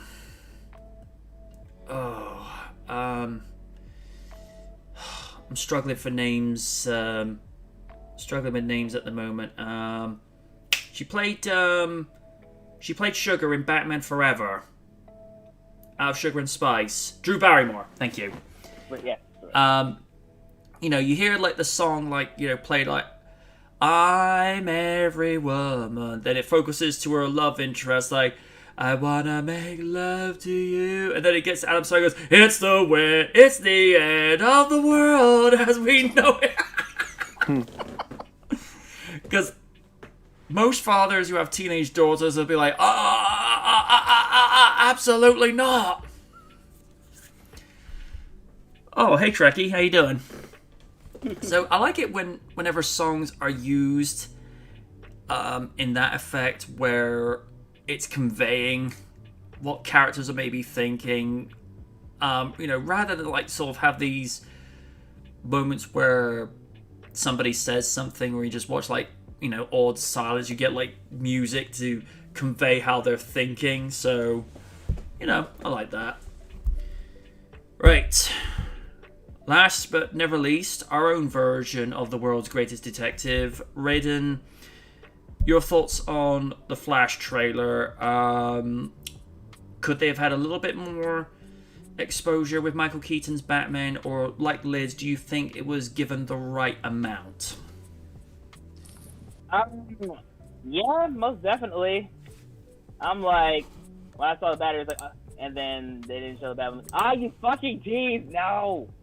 But it's like, I know why you did it, but like, so much they could have showed. But I understand that they're gonna keep this hush hush until of course, next year. But yeah, for what it's worth, I was thoroughly enjoyed. I was thoroughly satisfied. You know what I mean? So can't wait to see more. Basically. And this kind of goes without saying. When Keaton's Batman shows up, they have to play the Danny Elfman theme. They have to. I know we rag on Elfman, but when it comes to Batman, other than the 1966 theme and the 2004 theme by The Edge, I don't know why they had to change the theme when they went into season 3, but there's probably a creative decision and what have you. But Elfman's Batman theme, it just paints the right picture for the character. So, alright. Okay. On to what had Raiden and Corey in laughing frenzy.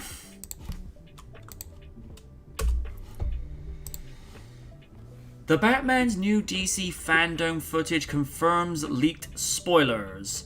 Warning, this story contains potential spoilers for the Batman. Okay. A behind-the-scenes look at the Batman revealed at DC Fandom appears to confirm leaked details about the Robert Pattinson and Matt Reeves reboot, before debuting the new action-packed trailer previewing Pattinson's turn donning the cape and cowl of a vengeful Dark Knight. Reeves joined Pattinson and his Catwoman co-star Zoe Kravitz, who, by the way, How you doing? she actually voiced Catwoman in the Lego Batman movie. Huh. Yep. Hmm. In virtually presenting an exclusive featurette peeking at the making of the Batman. It reveals pages of a journal documenting an angry and brutal Bruce Wayne's second year as a costume crime fighter, vengeance for a corrupt Gotham City menaced by the Riddler, Paul Dano, and the Penguin. I do actually like the fact you see a question mark and a cup of tea. I was wondering what they were doing, focusing on the cup. I'm like, okay, see what you're doing.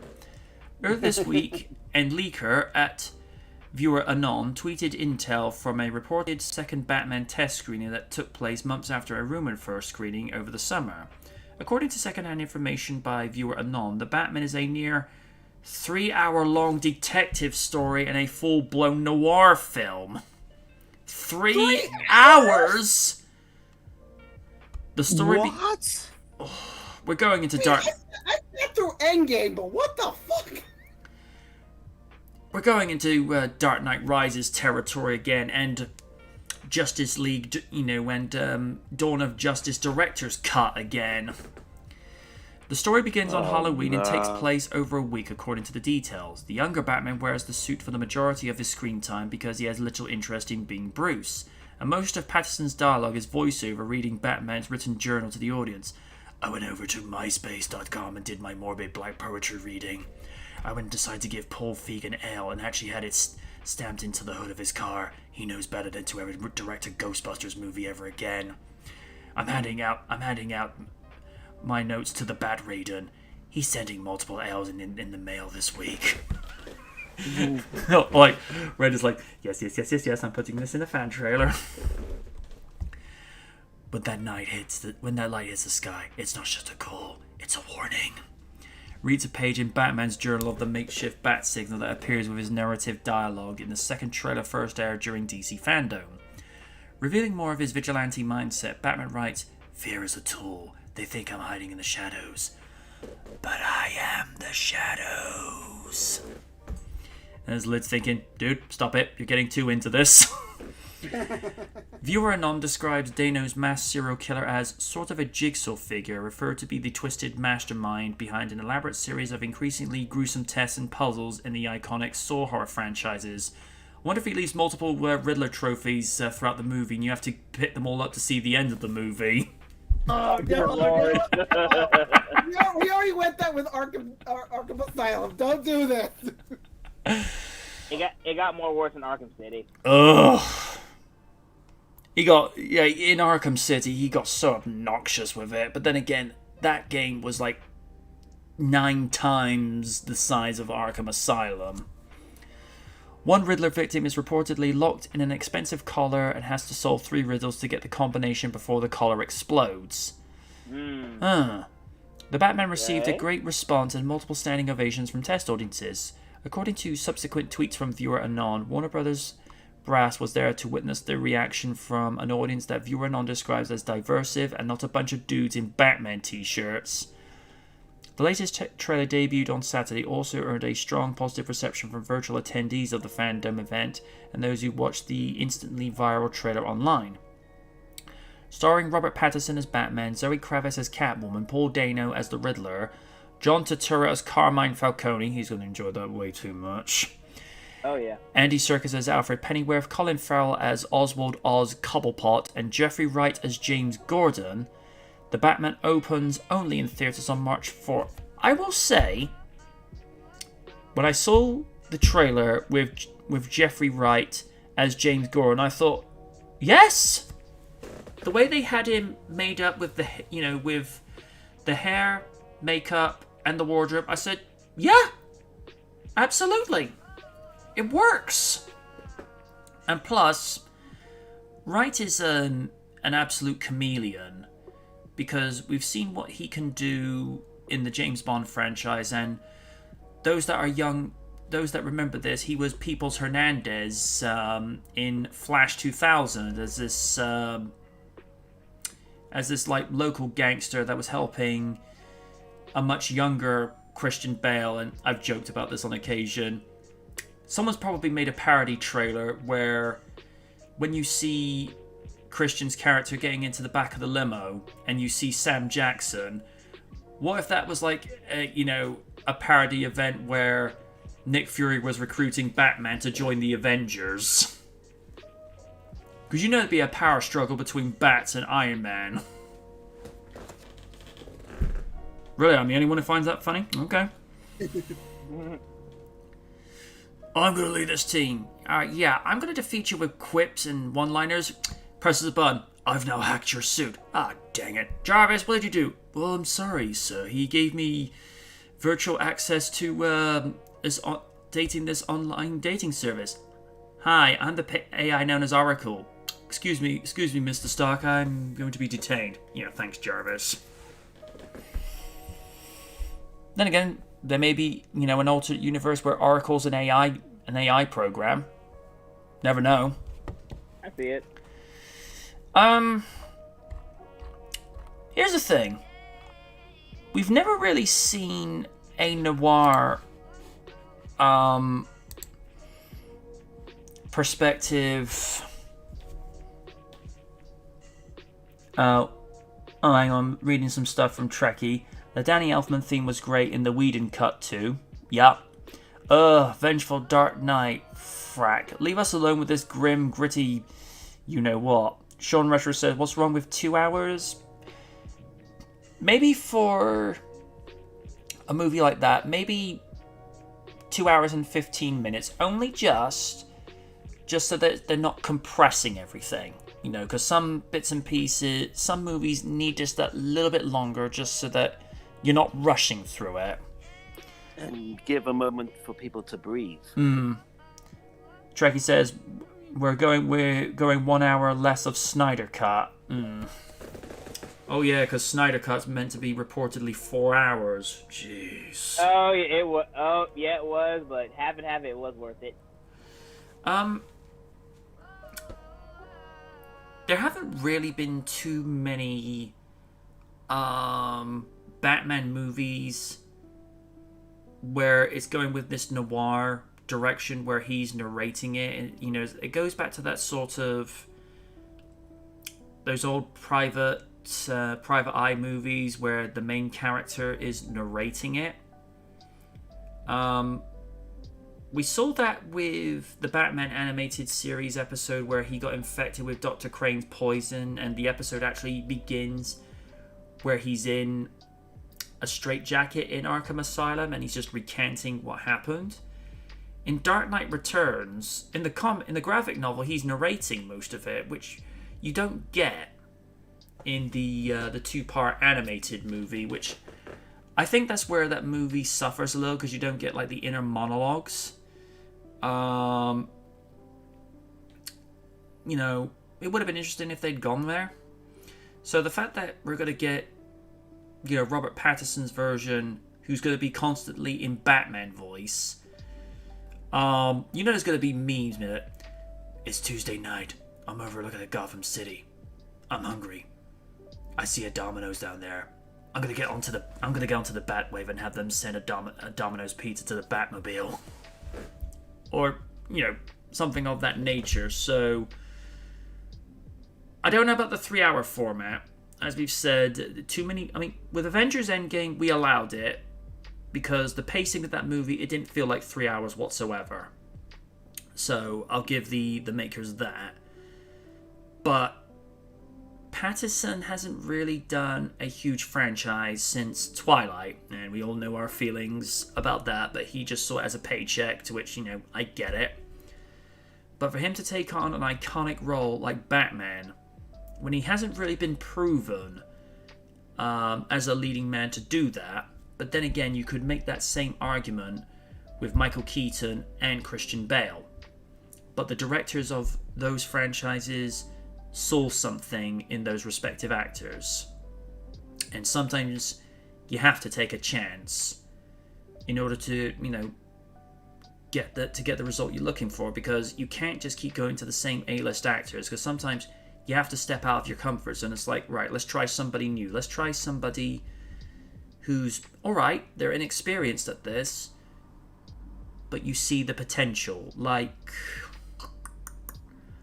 Like if they wanted to do like a 2021 reimagined version of the original Mighty Morphin Power Rangers, and they cast Raiden as Zack.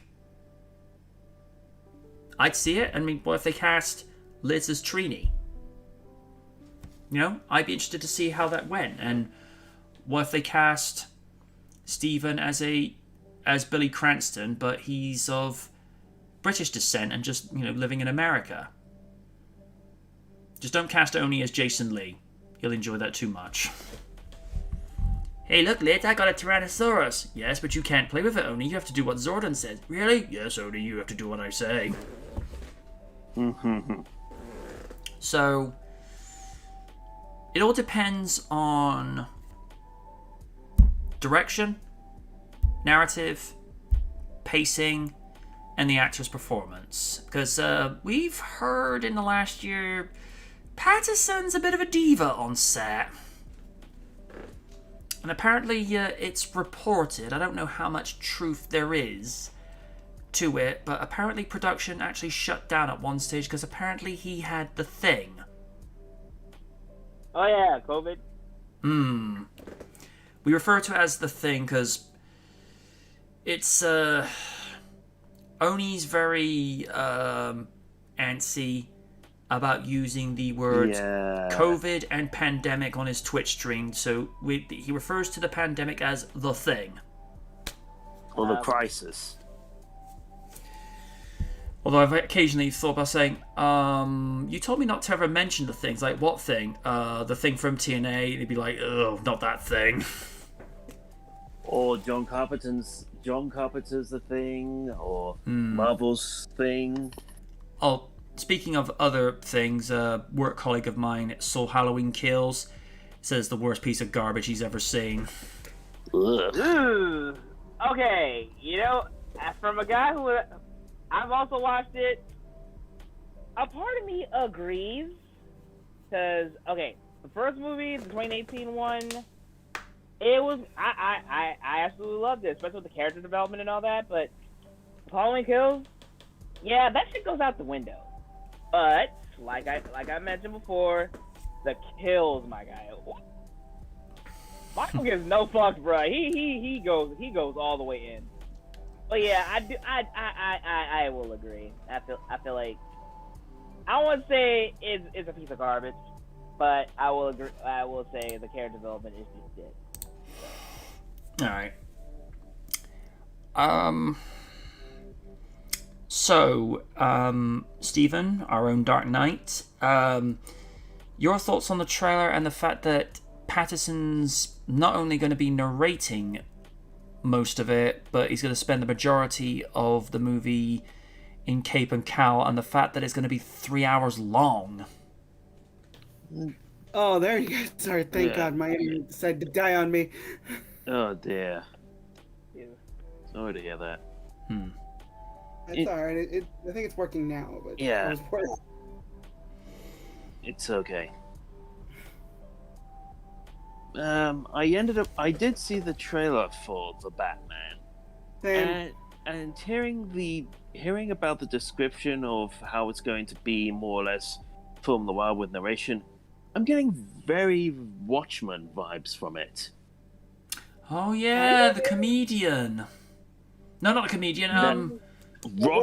Rorschach. Thank you.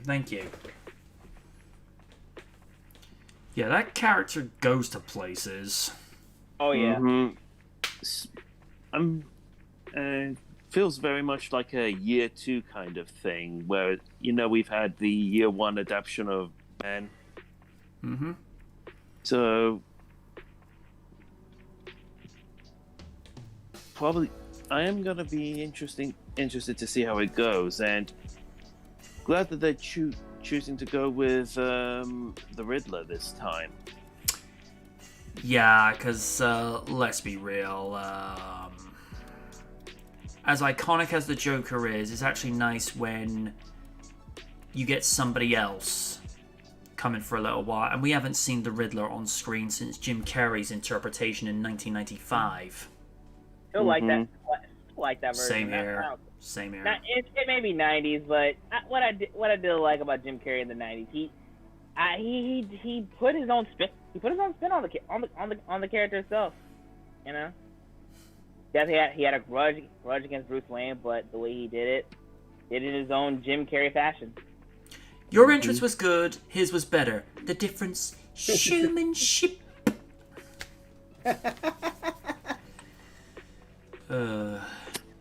anyone else feel like a fried egg? I'll have a bit more, thank you. Oh, it's messed up. Lids, same question. What do you make of it? I kind of thoroughly enjoyed it. It's like, again, it kind of feels like I'm getting a lot of like Christopher Nolan Batman Begins vibes to it. But again, it makes sense considering the fact this is technically the beginning of Wayne's tenure as Batman. But I think you get a little bit more darkness here because I understand that there was a lot of darkness and humanity in Batman Begins, but I feel like Pattinson's portrayal of it, it's like he understands Bruce Wayne is the mask and Batman is the real person that he is. But he still has to wear the Bruce Wayne mask. But I think what I'm getting is that he doesn't want to be Bruce Wayne. He wants to just be strictly Batman. But again, he can't do that. He can't function with just one personality. Where it's like I think I got a glimpse of the trailer where it's like he's using guns, and I'm like, whoa, okay. Yeah, that's not bats. Batman did that, but no. I mean, if I remember correctly, I did hear the bat symbol is actually a melted down version of the gun Joe Chill used to kill his parents. Yep. Oh, that's dark. But yeah, again, I'm actually really excited to see what they go with this. I get a lot of people saying that like it has a lot of like elements of the Christopher Nolan movies where it's like I can see your point, but it doesn't look terrible, and especially like the final scene in the trailer where it's like Penguin's upside down in his car and he's looking at Batman heading this way, and it looks like Batman's upside down like a bat. I do like the symbolism. Like that looks good, and I love the music in this soundtrack. It's like just bombastic. It's like, this is Batman. This is a man you should not fuck with. No. But again, it's like, I'm actually really looking forward to seeing this movie. It's like, again, I was on the fence about it because it's Robert Pattinson, and I'm still a little scarred from the Twilight movies, but it's actually improved him. I kind of like the way. I kind of like the way when Double Toasted was Spill.com, the way that Corey mocked the character of as oh, dude, so deeply tragic. I can't believe we could be together. It's like, and the way he has the werewolves portrayed. Especially the way one of them is rubbing his butt over the carpet because he can't get his way. It's like, oh, come on, man, that's nasty. Oh, no. And I think, what was it? Cyrus described the character of Bella as nothing more than a cock tease from hell. Because in New Moon, she was a bitch. Yes. She's a complete sociopath. Like, I feel bad for more Edward than Bella, to be honest, because it's like, get away from this bitch, because she's like, I'm no good for you. No, she'll fuck you over. No, you leave. You go. Oh, God. Last but never least, Raiden, I know you've been salivating at the prospect of this one, so, dude, go nuts.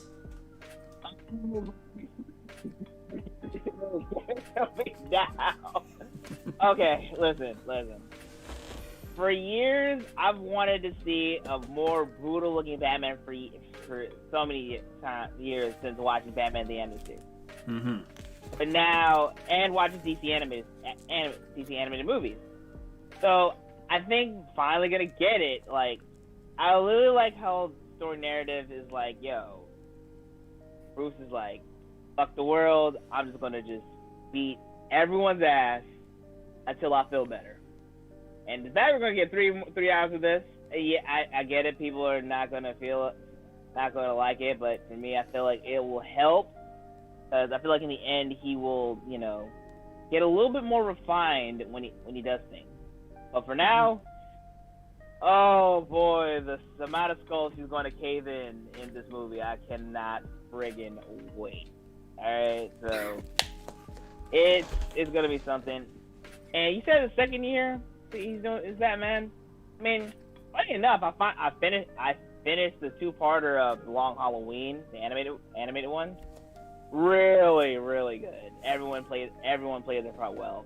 And I hope with this movie, I doubt it's going to be the same thing, but I feel like it's going to be more dark, more gritty, and all that. And I feel like for what I see, I like how Zoe Krav's version of Catwoman is like, just he's testing him in her own, flirty way, just like, just take it easy when you do stuff like that. So I can't really see that dynamic, and bro, I can't believe that was Colin Farrell with all that makeup playing Penguin. Mm-hmm. I couldn't believe that.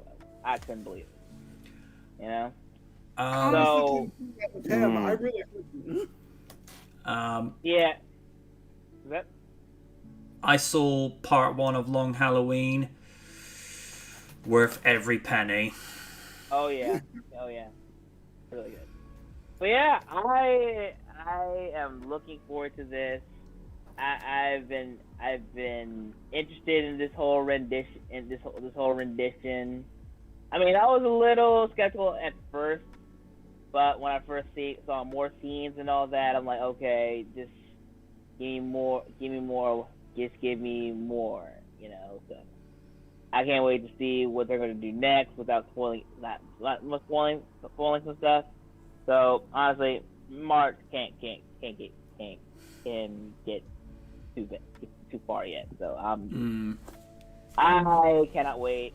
I feel like, and off topic, I feel like with DC fandom, I feel like they're actually trying to establish some things that they tried to do prior. And I'm just really hoping the sequels and everything, it gets the ball rolling. Because let's be fair, Marvel's been kicking their asses for years now. I mean, never with the animated features, but I just hope they get a position of equal footing. So Yeah. I just want to see that with Batman. I just want to see that with any other thing that they can do. So I just wish that thing was the best. I just can't wait for this. I just can't wait. Simple as that. All right. I think that will probably conclude it because we've gone an hour over, but we're ending on a good note. And the current vote in the poll is: would you like to see RJ color a Static Shock? 75% say yes, and 25% say no. So I'll end the poll on that note.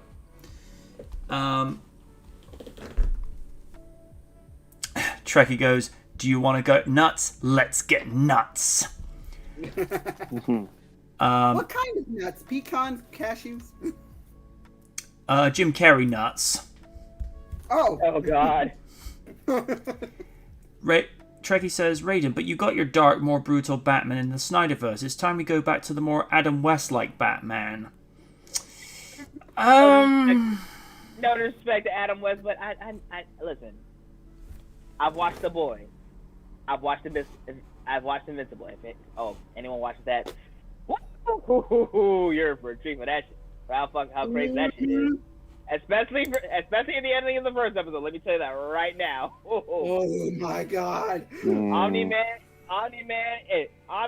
don't give a fuck. Oh God. but yeah, it's like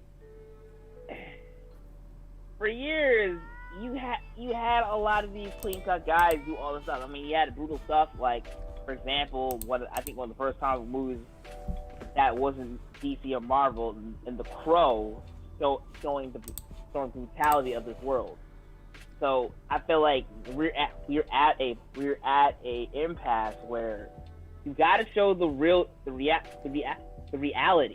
You know, not everything's peachy. Like, for example, in the boys, the main dude, Homelander. You think he's like Superman mixed with Captain America, but nah, that dude. You heard his origin story. He went through shit. That man is brutal. He'll do whatever it takes to accomplish his goal. So, with that, you're definitely gonna have that impasse of other characters you know and love go through some dark shit. Like, for example, in Injustice, like Joker. No matter what version, he did. Like, he deadass put a bomb in Lois when she was pregnant, and he had Superman think she was Doomsday. Oh. The Scarecrow Spirit Toxin mixed with kryptonite. Unbeknownst to him, he basically put her up to Earth. Her heart stops, and bomb went off. Bam! Metropolis is fucked.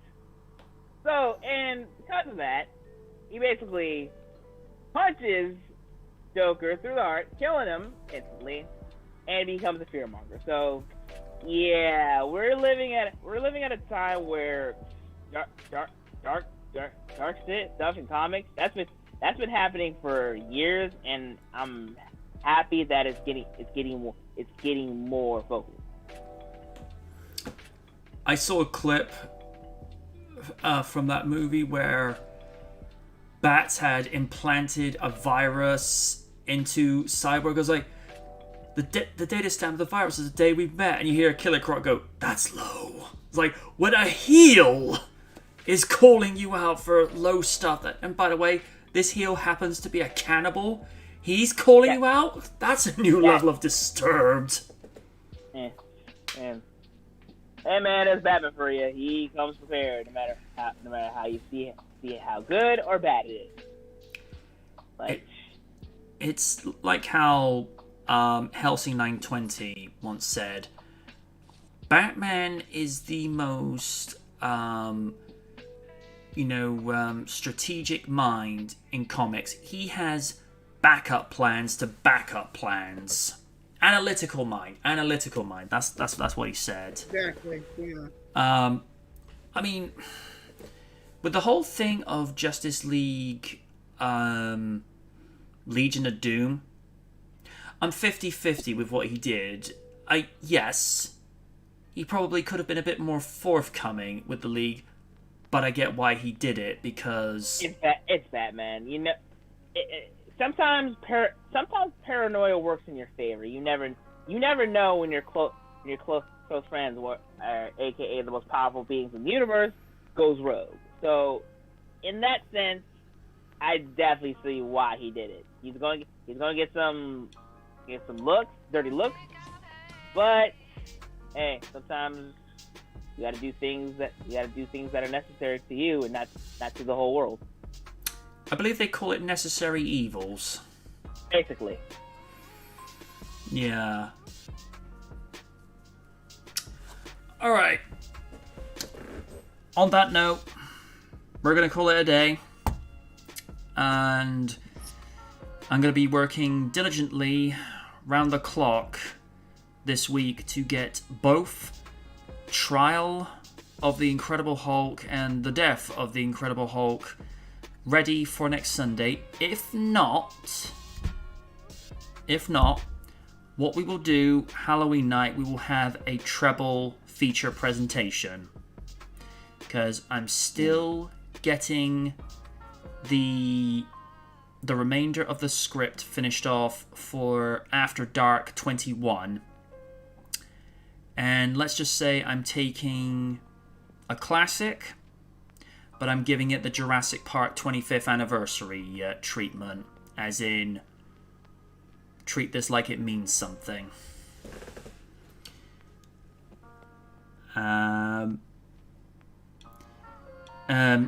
Rogue goes, MJ, what is your backup plan if you go rogue? I have no one.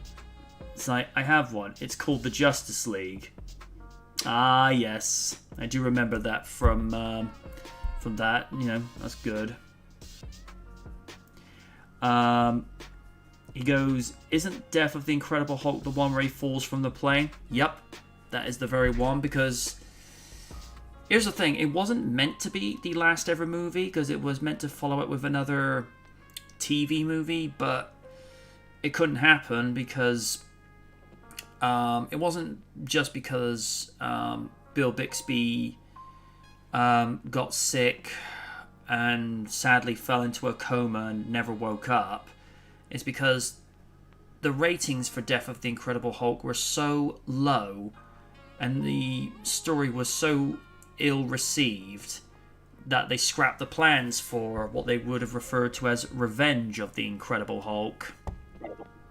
So it is sad in some respect, but in a weird kind of way, Death of the Incredible Hulk was closure for both the audience and the character of David Banner, because for those that are young enough to remember the original TV series pilot where he experiments on himself with 2 million tons of gamma radiation to be able to obtain the hidden strength that all humans have, he thought he was only having like 200,000. He took 2 million.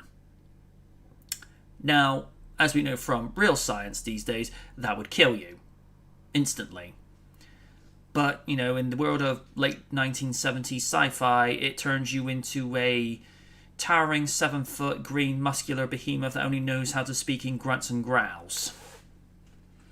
But then again, you know, if you've got the mind of a Neanderthal, are you really going to comprehend rational, coherent thought? So basically, someone who works at Rotten Tomatoes. I apologize for nothing. But no, if you look at, you know, what the character had gone through for 12 years by the time it led to that 1990 TV movie, it was closure, because his last words as Banner is, I am free. Alright, he would have preferred freedom in the sense he could live the rest of his life without ever tearing his wardrobe up again, but he got peace, which is what he wanted.